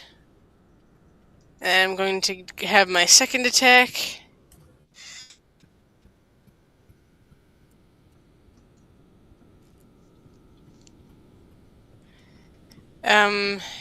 I'm going to use one of my survival dice to add to this attack. I currently have 15, so I'm adding 1d8, and that is a 6. So this hits. So that's d6 plus 8. Oops, that's only plus.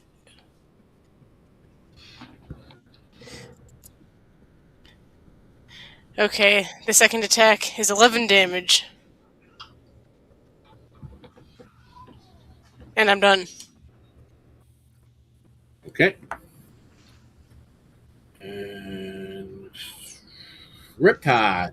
RT, what you do? Well, we're gonna keep it simple. This is my first time throwing a to hit on it, so I believe Valor's advantage is still in effect. Still in effect. If you're Fantastic. not attacked. Okay. Let's go red for Firebolt. And this is with a +8. I would love a critical dice. He is not cursed anymore, by the way. He's not cursed anymore? No. Made that intelligence saving throw. Oh, okay, for the D6. Yeah. Okay, I need to go have dinner. I guess this will probably be over by the time I'm done with dinner, but I will try to come back and see if it is. Thank you for having me. Yep. No problem. See you later then. All Yep. right. Bye, Carrie. Bye. Okay, so that is a garbage of a roll.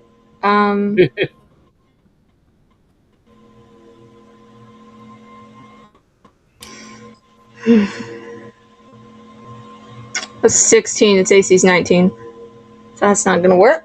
Firebolt just slams into a pillar near it. And I don't have a bonus action, so I'm just gonna creep back to this wall. Okay. That'll be my turn. Valor, you're up. Oh, my turn again? Okay. Yep. Well, I can't do much damage to him. All right, I guess I'm going to take and slap it again. Let me see. How many kisses is he going to get this time? So we need 2 of those, and we need 1, 2, 3. I can go 4. We'll do 5 kisses with him. So I'll bring that down. Okay. And let's see what kind of slap he's going to get. 26. He has to roll to save.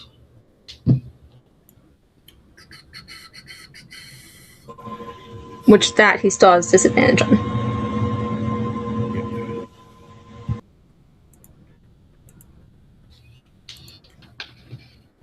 Oh, good lord. Disadvantage, though. So 15. Oh, that's a fail then. Okay. How much damage? Well, it's 26. So whatever he gets his resistance to it. 32, 42.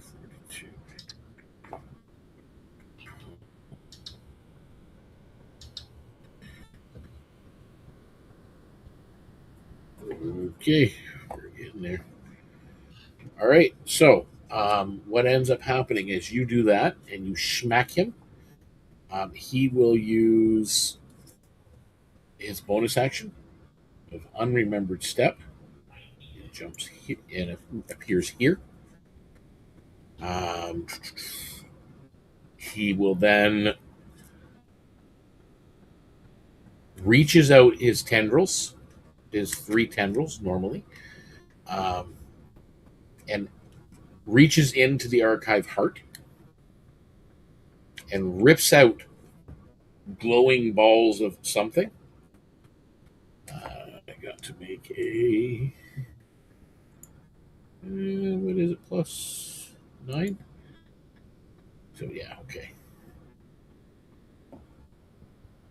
And that's you.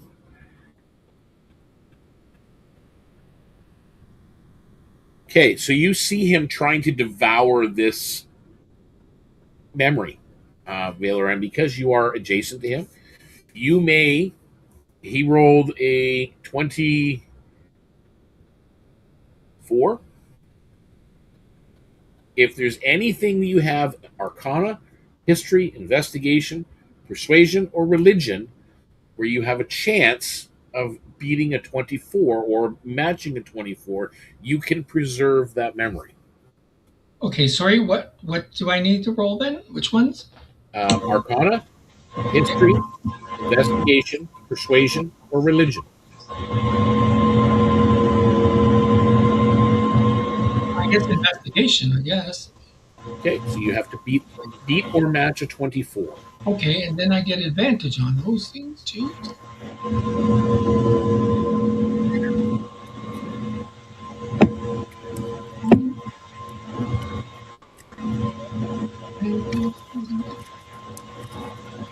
Let's see what we can do. Let's roll. 21. 21. Yeah. So he devours that memory, whatever it was. And what you see as he's doing this, 3 more tendrils appear around him and fly straight towards you. All right. I still have my wall up, so I'm fine. 24 in the first one. It don't matter So it was. because I have full coverage. So You got full cover? Yep, I have full cover. So that's +4 to your armor class. Yep. So what's your armor class? 19. So that Oh, first no, one it's 19 with the thing. So it hits you, the first one. Okay, but what's the full cover? What's that mean? It gets a +4 to your armor class. That's it? That Oh, that's partial deceiving. coverage +2, full coverage +4. Oh. I thought full coverage takes the damage. Oh, well. Go ahead. I would like silvery barbs. Okay. On the first one? Yeah. Okay. So silvery barbs is essentially disadvantage. It needs to re-roll the attack and take the lower of those 2 rolls. Okay. And the secondary attack. Okay, so he misses the first attack. Okay. I'm going to give that advantage to Valor on whatever happens next. You have an advantage for something. Okay. 24 on the second tendril, which is a hit. And a 27 on the third tendril. And that is, so that's 2 tendrils hit you. That's 1, 2, 3, 4.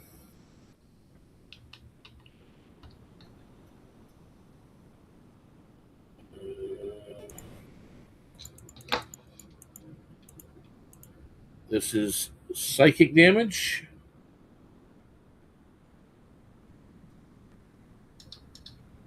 Ooh, geez, low rolls. So 16 psychic. So you've got resistance, so you take 8. Yep. However, you also take 9 points of necrotic from those. And making sure he is not doing that. Okay, so that is what happens. And then where is, I gotta find my other token. This guy. This guy appears. Okay, and I have a reaction to that because he obviously hit me. Yep. So 8 psychic on him. Okay.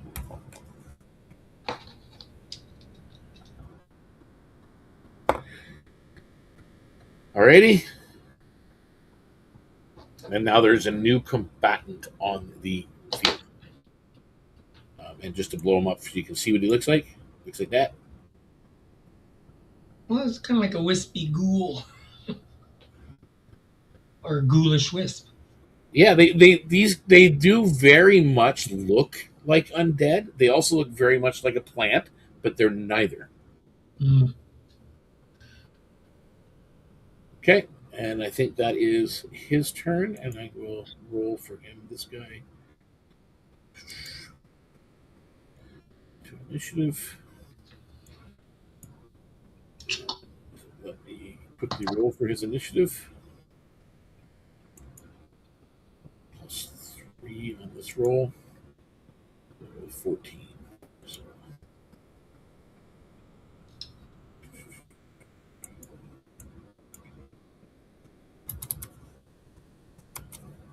so he pretty much goes right next. And he will.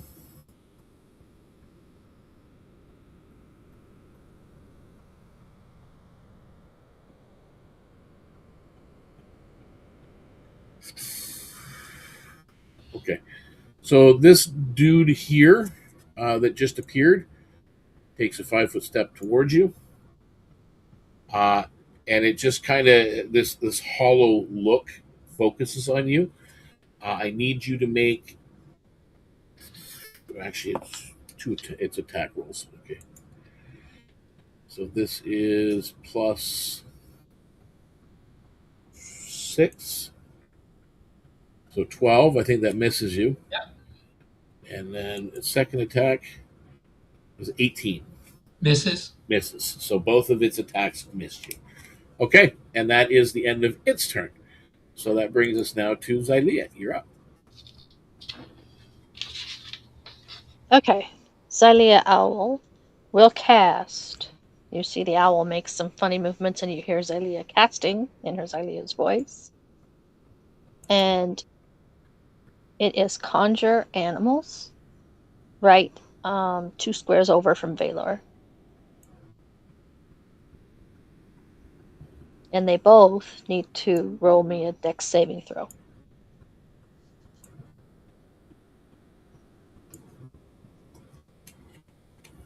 Dexterity saving throws? Yep. Okay, so for the little guy, +3 to this, 10, so it's a fail. Yep. And the other dude is a +8 to this, and he fails too. So they both fail. Okay. So I've got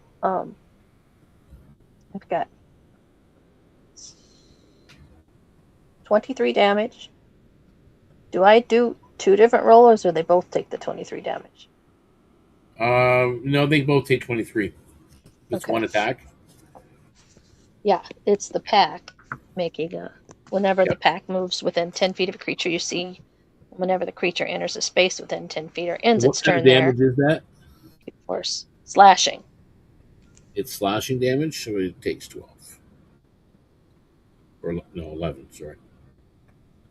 Aren't they magical creatures? So they got magical claws? Yeah, they're don't think- nature spirits. They appear as a large pack of spectral animals. Okay, They yeah, look like crown mount hawks. Yeah, we'll count that as a magical attack. So 11 damage. So that brings us to. Okay, so we're there. And at this point, is that it? Yes. Okay. And I need to figure out where the echo is. Good point. Okay. All right, so we are now at back at the top of the round, but another pulse gets released. Who's grabbing it? If it comes my way, Xylea will grab it. Okay, so Xylea, you grab one. And let us. Where is it here? There's a roll of a 2, 3, 4. Okay.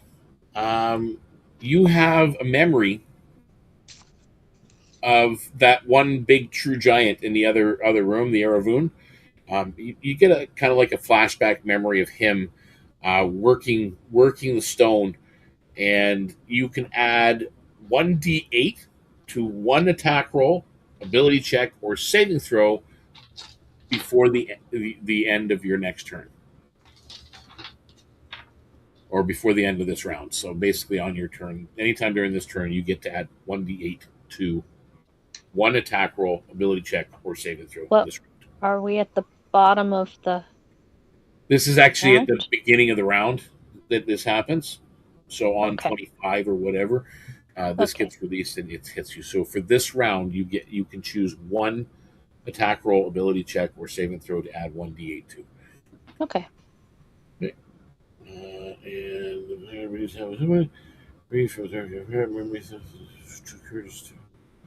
Just 1 second here. I gotta read this. Oh dear. Okay. So Riptide, RT, you're up. Yep, I'm about to do the stupid thing. Alright. Archie's gonna step to the edge. See, Valor is down there with 2 enemies.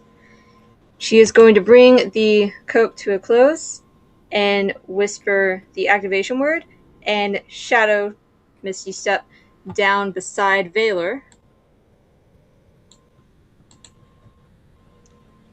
And then she is going to short range firebolt the big guy. Okay, go ahead. Okay. Come on, dice. We're not going to use the red this time. The red was rude.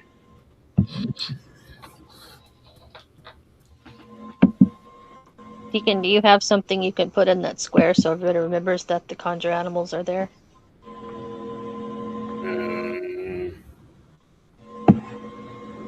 Let's see what I can throw.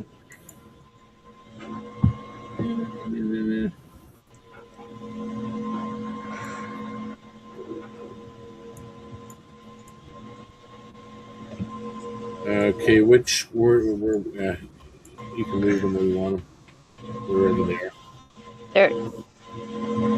That's fine. As long as they're within 10 feet of that. And what was they're on your initiative? Whenever those 2 will enter the space, they're already there. Whenever they end their turn there, they'll have to make another dex saving throw and take more damage. Okay, as long as he stays there, they'll take damage. Yep. All right. And you attacked with the fire. What did you roll there, RT? Awful. I did nothing. So you missed him. Okay. Yeah. All right, and that brings us to Valor. Alright.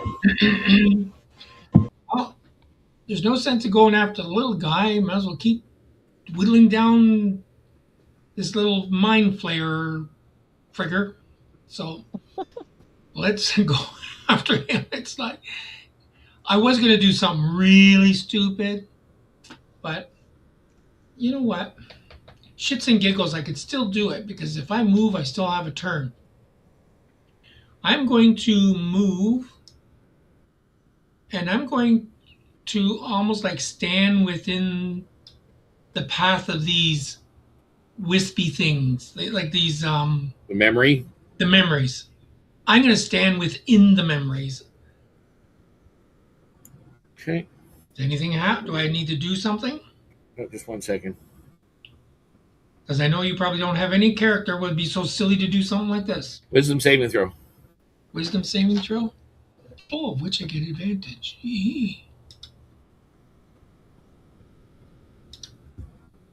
Advantage and wisdom. Wisdom. That's good. Okay, here we go. 23. Okay, so you succeeded. So you take half damage, and you are resistant to psychic. So half damage would have been 12, and then you take 6. Okay. 6 psychic damage. Okay. However, You still lose any reactions this turn. What do you mean reactions? I don't have a reaction. Do I get an You action? don't have a reaction, so then don't worry about it. I don't have that would also count as an attack of opportunity. If you get a chance to do it, you can't do it. You're in brain fog at the moment. Okay. So can I do my action now? Yep. Okay. So let's hit this son of a bitch. Okay, D10. Do D10s, and we can give him 1, 2, 3. We'll give him 3 kisses this time. All right, let's see what we do. 26 psychic damage on the big gloop. Okay. Gotta make a saving throw. And he fails. Okay. So it's still 13. Okay. All right, that's all that I can do. That's it. So it is his turn. He is going to do the same thing. Reaches into that center archive.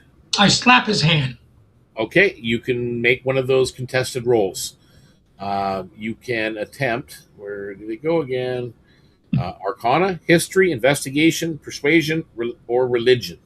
Investigation. He's going to attempt to consume it. And he needs to roll with a +9. That is a 15 plus 9, 20. Can I also make a attempt since I'm there? 20. Yeah, if you're within the thing, 24. So you have to beat a 24 match of 24. 23. Damn it. Okay. I have a +9.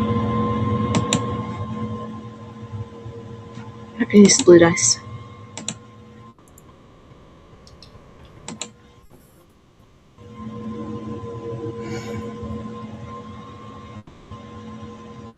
Let me use a 21. I don't like what it's doing. I'm going to use I'm going to use a point of inspiration here. Come on, dice. I have a +9 to this. I should be good. There we go. 27. Okay, Persuasion. So you block it. So he kind of lets it go, and it floats back into the archive. So that was record there. He is going to do a bonus action over here, and he will attempt, because you blocked him, RT, make me a wisdom saving throw.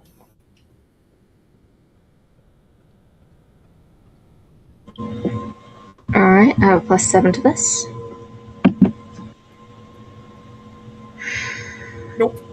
14's not going to do it. Owlbear does not like me tonight. So you basically, once again, to roll on this table again. Roll me a d6. D6.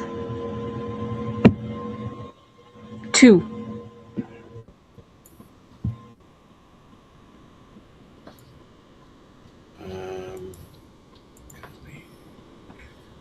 Checking something here quickly. Oops, damn it. Basically, what happens is you're, for this round, or for the remainder of this until your next turn, basically, you cannot benefit from help, bardic inspiration, or any kind of allies' auras, because you don't know who these people are that you're with. I knew that was They're coming. not your allies. You don't know who they are. Okay. Just, again, massive brain fog. And then How did she get that again? from his action. Wow. Like he hit her? Yep. Mental thought. What it is called memory theft. It's a legendary action. Anybody he can see within 60 feet makes a saving throw. In a failure, you roll on a memory theft table, and he steals one of her memories. And this one is Forgotten Allies. Wow. Yeah. So that's where he is, and that's where he will end his turn. So the other guy, the little dude, going to move over here to RT, and he is going to attempt 2 recalled wounds. These are spell attacks. At a +6. That's a miss for sure. And that one might hit. Is a 19 hit you? 19 hits me. 19 hits you? Okay. It's my AC. 10 points of psychic damage. All right. And you have disadvantage on any concentration checks. Okay. Okay. And that's his turn. And now that brings us to Xylea. You're up. Okay. It's gonna fly down around over here.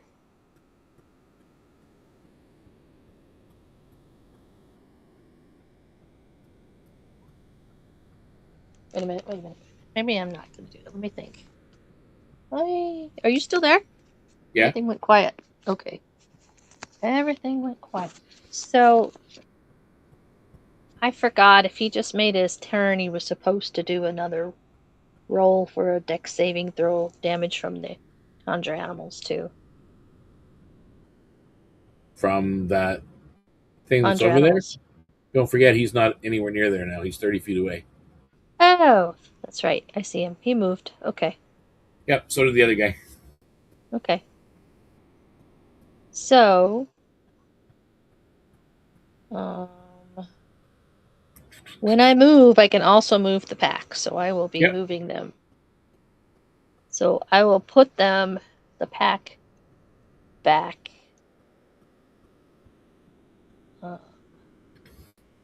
Okay. Here. He's got an intelligence saving throw. So now he will have to make the next saving throw. 18 plus, what's his pluses? 18 plus 2, 20. You rolled a 20? Yep. So this time he passed.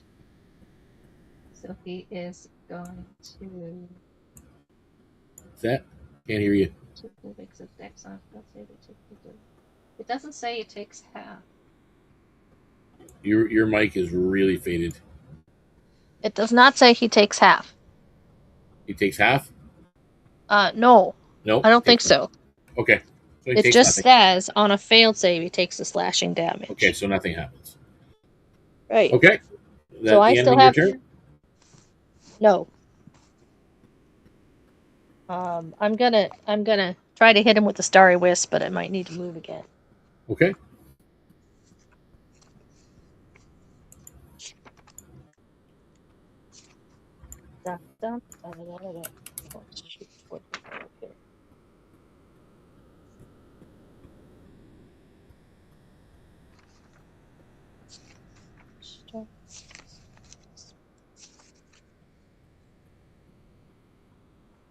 All right, so I did 2-5.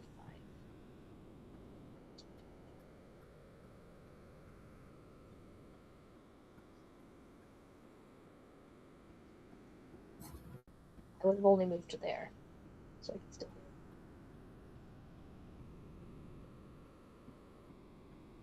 Okay, so Starry Wisp, launch a mode of light at one creature object in range and range spell attack. Mm-hmm. That is a 19. Hey, so that's a 19 plus.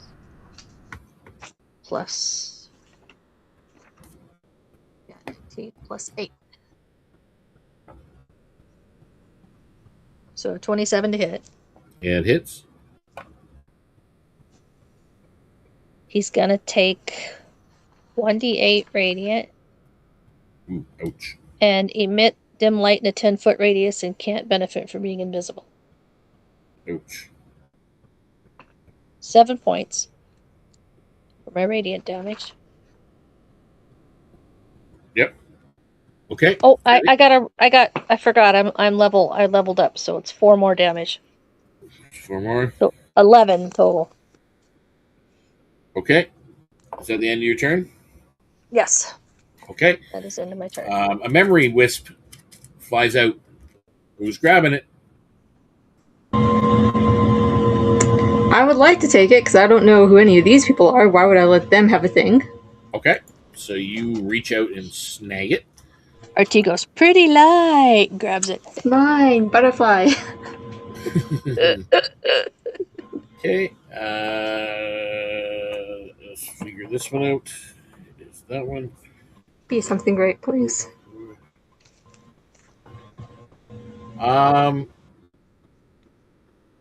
You're kind of standing there and you're looking at this space in front of you with this, and all of a sudden you see that massive dragon shape filling the room and coiling around, and then it just fades away like a memory.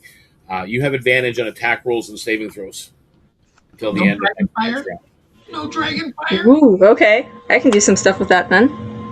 Okay.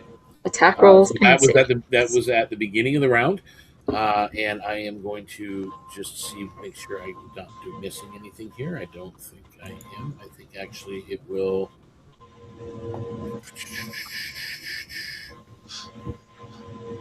Actually, it's going to use legendary actions at the beginning of the round.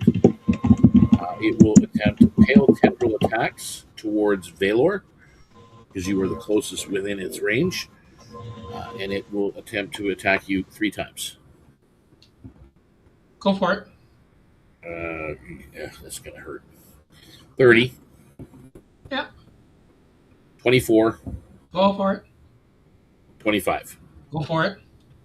Okay. I'm going to keep these just the base levels. So, wow. First attack was 34 psychic damage.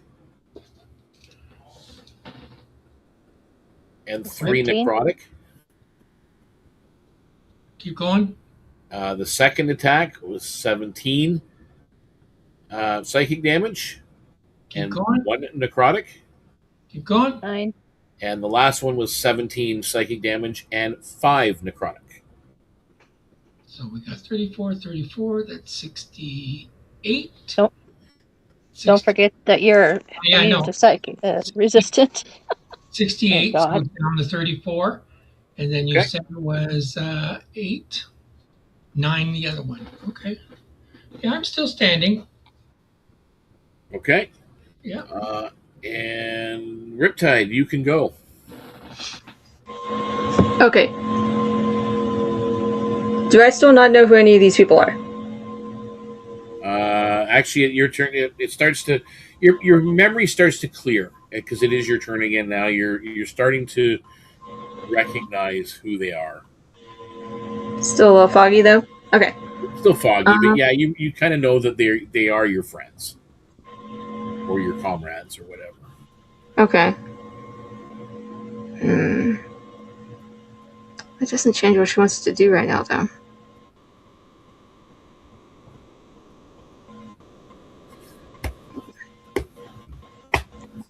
Okay. We're just going to do Firebolt again.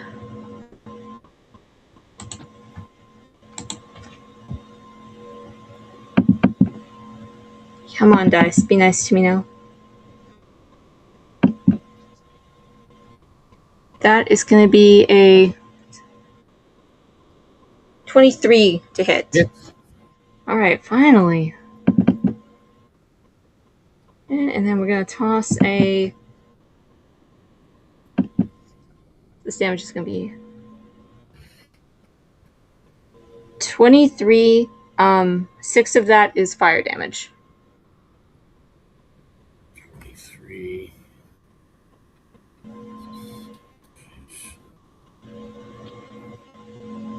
Okay. Is that the end of your turn?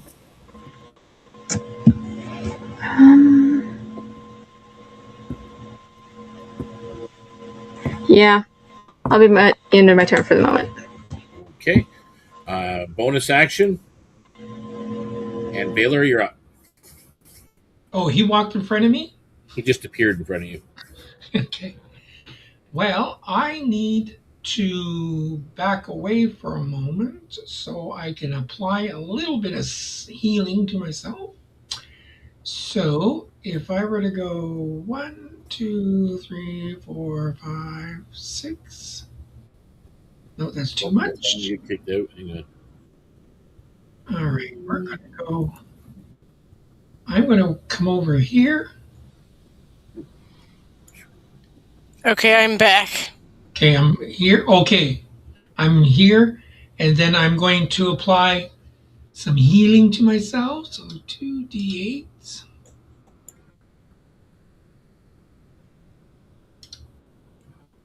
Okay, I'm going to give myself 14 back. Come on, pen, hurry up. Okay. I thought he did necrotic damage and we couldn't heal. No, I'm doing it for my psychic damage.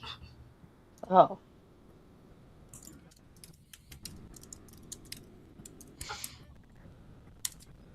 Okay. Because I'm keeping them separate.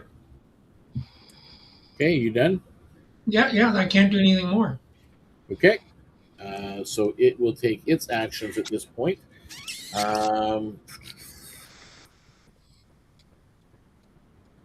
Come visit the spirit dogs. It is going to once again grab Hawks. a piece of that stuff and rip it out.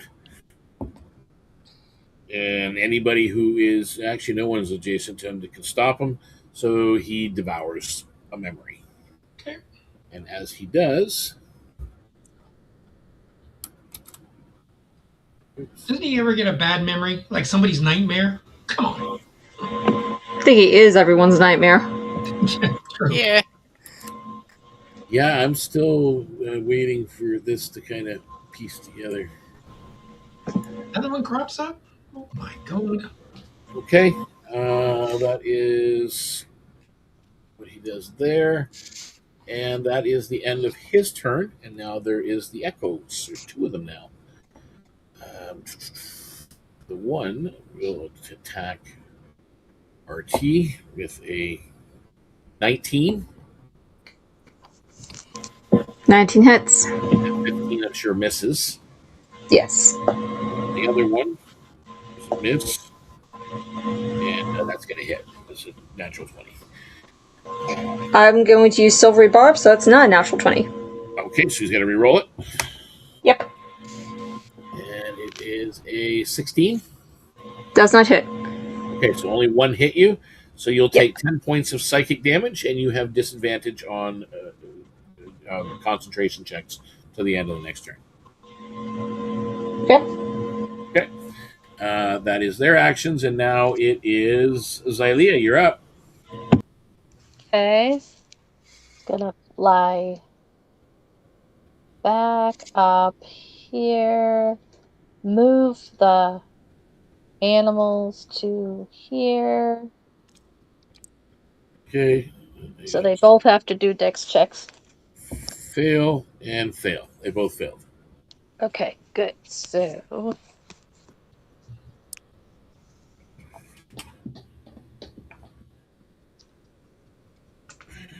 oh wait. Let's say 3 to 10.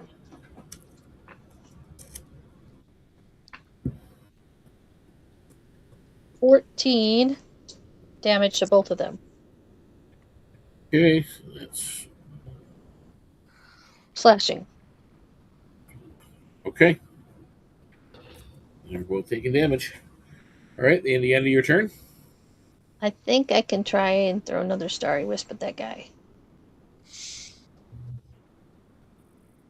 Yeah, especially if I make sure I'm close enough by moving there. I think I'm 60 there. Yeah, just there, 50, 60. So I'll throw another Starry Wisp. And that is a... Nope, I'm afraid that's gonna miss. Okay. That's like a... I don't know where it takes to hit him. I should figure it out. Alrighty. That's like a 13 to hit. Yeah, that misses. Yeah. Okay, so another memory gets released from the thing. Who's grabbing it? Can I grab it? Okay, you're the first one to speak. You can take it. So we will go to back here, and we will roll a D10. Let's see what it is. 2, 3, 4, 5, 6. I forgot about mine anyway. One that I got. You can regain 18 hit points as you have a memory of being in the Bloomheart Grove. Cool. Did I take any damage while I was busy? No, I don't do that when you're not there. You're not taking damage. I Okay, took good. it for you. Yeah. Okay. Sorry. Yeah, pretty much. And it's the top of the round. Carrie, it's your turn. Okay, what are these two smaller guys? They are, well, here, we'll blow them up. They look like that. Okay, I take it they're evil. Yeah, they're attacking RT. They Okay. form every time he eats a memory out of the vault, out of the archive. One of them appears. Okay, so now what this big guy's doing is eating the archive. He's basically he's eating the archive one memory at a time. So is he ignoring us while he's eating the archive? Nope, he's not. He's attacking. So he's multitasking then. Oh yeah, Yay! So he's taking quite a bit of damage. He is wounded. Just think of him as Hit him. Hit an him. AI database that we want to get rid of. okay, so can I reach him? Ranged attack. For a physical attack, probably not, Do you have a pincer? because you are quite a ways away still. Okay, then I am going to shoot him with my crossbow. You're about 50 feet away. You're 50 feet away, 45 to 50 feet away. Yeah. 45. That's in range, right? Yep. You can fire crossbow at him. Hit him right in the head. Okay, I am going to try. I have +8. Go ahead. My voice is going to have to get very, very quiet very, very soon. That is a 10, which does not hit at all whatsoever, but I have an extra attack. Go ahead. Come on, ping ping. That is an 11! Why am I having such crap luck all of a sudden? I'm going to move towards him. Okay. You can move towards him. You Wait gotta a minute. shoot down somehow. She's got to climb down. Climb down. I'll give you your full movement, so you can do your full movement down. Also, I think I do have a climb speed. So I think that was all my full movement. Okay, so you're down. And I'm done. Not a problem. That is, so technically it's RT's turn. I'm just checking to see if it can do anything. Where is the other? So it is now here. And we'll use 2 of its legendary actions to reach in and take out another memory. None of you are close enough to stop it. So it eats it. Isn't Valor? No, Nope. he's on the other side of me. He's like 20 feet away from me. Another one of those appears as he eats a memory.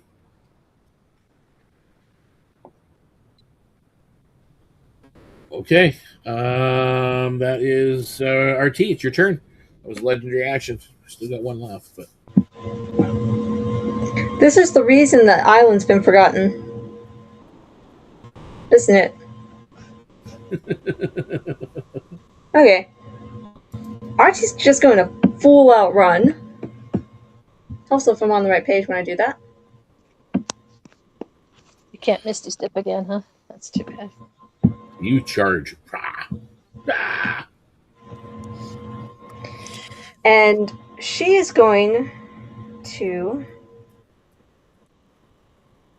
Let me pull up the spell again. Okay. She's going to drop the bestow curse it is currently under. Yep. Alright, and it is a touch, so she has to do a touch attack. Okay, go ahead. Where'd my dice go? Okay. Flame fist him right in the throat. Come on. That's not what I'm trying to do. Make it look that way. You wouldn't know. You won't know. Please. 17 doesn't do it, does it? 17. Just Perfect. Dropping the first bestow curse, reaching out, grabbing onto like some tendril, and Artie's eyes are going to glow, and she's going to say, "Stop." And it is now under the bestow curse of not being able to do anything. Hey. So you've taken away its actions. Okay. It must make a wisdom saving throw at the start of each of its turns. Turns If it before fails, it wastes its turn. Okay, that's fine. That's the end of your turn. Yeah, that's my turn. I feel good about it. Okay. The end of your turn. It's going to try to make a wisdom saving throw right now. It is at where is it? +9, and it fails, so it can't do what it was going to do. So Valor, you're up. Okie day. We are going to hit the little flailing beast again. Oh, I'll will him down until he kills me. We'll give him 2 kisses. And we're rolling. 11 psychic. And he failed to save. Okay. So he only takes 5, regardless. Yep. Okay. It's looking pretty bad. I ain't giving up. He's thinking about doing something again. And he cannot. So, and now is his full turn. So on his full term, he is going to try to consume a record. And he fails to save, so he cannot. So he's stuck. Now the memory echoes. Shoom. Shoom. They're going to take damage from that guy again. What's the damage from the swarm thing? Zelia? Oh, it's the damage from the 100 animals. Yep. Is going to be. Wasn't it 11 or something like that, or 14?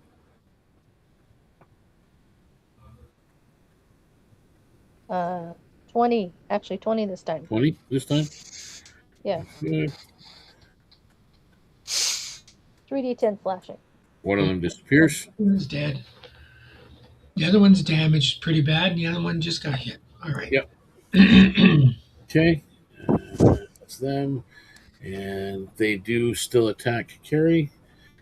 The first one is attempting recalled wound. That is a 14 to hit, which I'm sure misses. It does miss. And the second attack is a 15. Does that hit or miss? No, does not hit. Okay. The other guy, that is an 18. My AC is 19. Okay, so it misses. And it misses with the last one. Okay, so they've all missed you. It is now Xylea's turn. Okay. Let's see.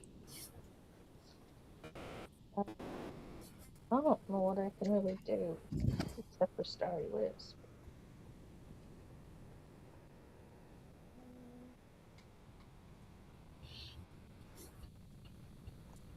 So yeah, we can't hear you if you're No, she's thinking. just thinking. Yeah, I'm sorry. I didn't plan ahead enough to decide what I can do here. So I'm going to keep the animals there, the conjure animals there. So they can wail on those 2 nasty thingies that he Summon memory, ages memory.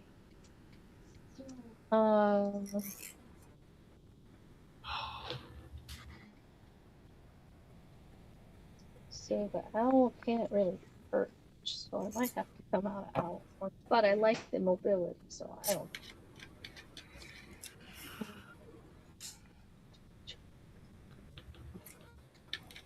I'm about 60 feet from him, right? Yeah, about that. Maybe if I'll move a little bit closer. I'll just Starry Wisp him again. Okay. This time that's a 22 to hit. That hits, right? 22 to hit? Yep. Okay, Starry Wisp. 8. I lost my sheet. I'm just getting back to my page.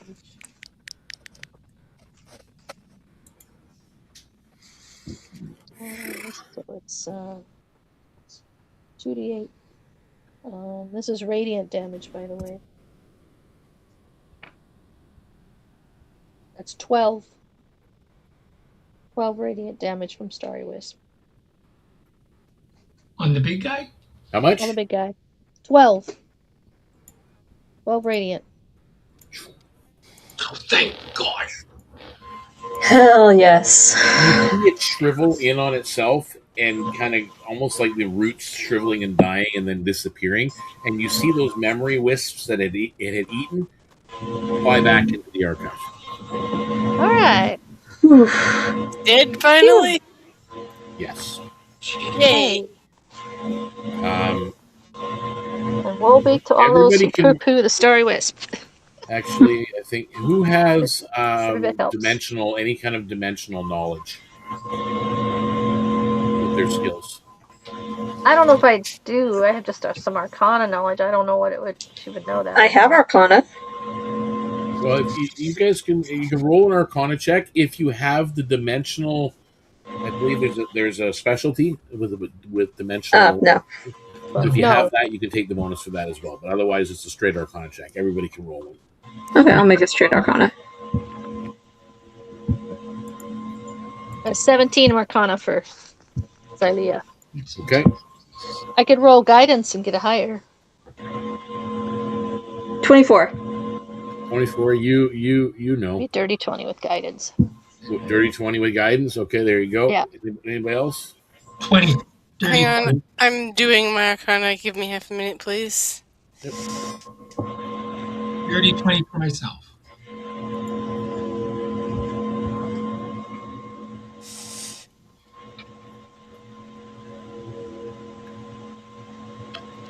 And then that is 19 plus 2 is 21 for me for Arcana. Okay. So you all kind of put it together. It's not ether. It's not from the ether bloom, but it's from the pale. These were pale-born manifestations. And for those, because you rolled so high of your Arcana, the pale is one of the major dimensions. Its core concepts are entropy, stillness, inevitability, and endings. It's not the realm of death itself. It's what comes after motion, struggle, growth, and change are finally stopped. So right before death. Where, there's different dimensions. We have the verdant deep, which preserves life. The crucible changes things through destruction and rebirth. The pale preserves endings through stillness. And, of course, the void erases everything entirely from existence. But the pale is pretty spooky, and you're kind of piecing together, especially RT. You have seen these pale roots. You're now kind of piecing it together that this is part of what's made the island forgettable and so quiet. So you're kind of piecing that together. It's going to take me to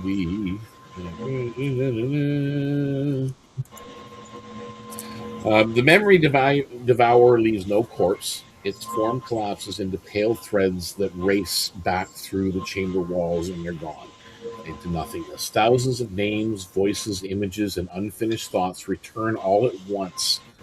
And for a heartbeat, each of you remember a life that was never yours. So you guys can come up with whatever story that is, but you each have this memory of a life, an entire life lived that was never your life to begin with. The archive heart steadies. The final figure appears within the crystal, which is Thales, not as a ruler or god, but as a custodian recording a failure. A record is not preserved because stone endures, stone breaks. Roots wander, dragons disagree, gods reinterpret. Truth survives because someone accepts the burden of remembering it honestly. The five witness pillars answer one another. Words from above this archive heart. This is not a boundary station. This is the memory of why boundaries were needed in the first place. What do you guys do?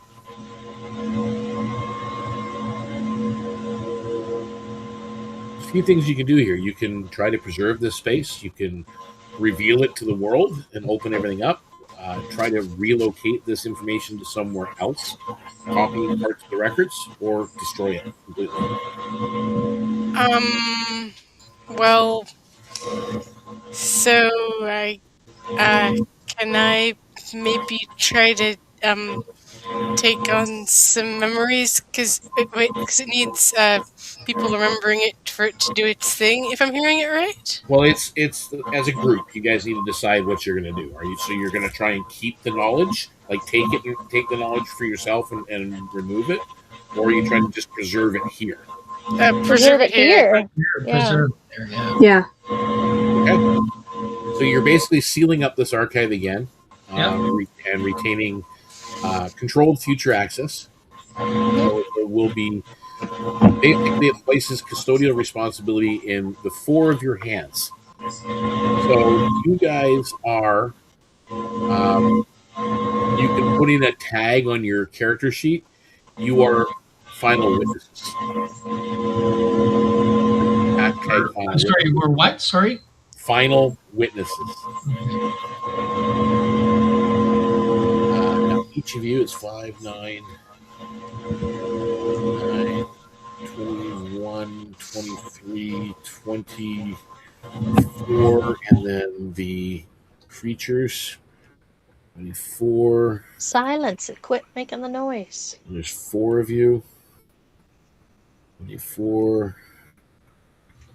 Where did it go? 24, and it's 42, 21, 24. 4,200 experience points each. That's Whoa! Yay! is that Yeah, over? I did say that 4,200. And that's over and above the 300 already. Yeah, the 300 were separate. Okay, so 42. Now, I'm trying to be quiet here because it's actually past my curfew time. Yes. There, you do find a sigil that's there. It's like sitting on one of the desktops around, like as you finished off this space, so you're able to look more freely. It is a wondrous item. It does require attunement. It is a bronze and dark stone medallion marked with 5 witness lines surrounding an open center. While attuned to the sigil, you gain the following benefits. You get advantage on saving throws against effects that alter or erase memory.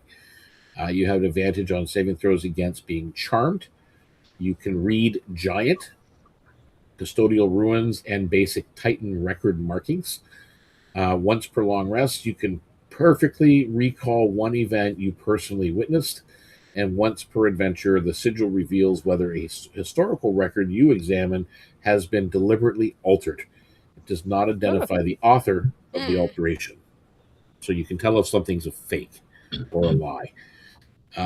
Each character who is now recognized by the archive, you gain this one-use boon. Characters may re-roll a failed intelligence, wisdom, or charisma saving throw involving memory, illusion, fear, or identity. It's expended once you use it. It's a one-use boon that you have. Everybody that's here gets it. And the restored record identifies one additional lost ages site. The best continuation is confirmed survey route towards a true giant boundary station. So this, where you found out, this is not a boundary station like it was originally thought to be. It is an archive, but it does now point towards an actual boundary station, which will help you find another future site. So you have that location here. Like it does mention that. So Cool. with that, let me close this down so I can see what I'm doing, because everything's all over the place and it's a mess. So I'm just trying to. There we go. Take that down.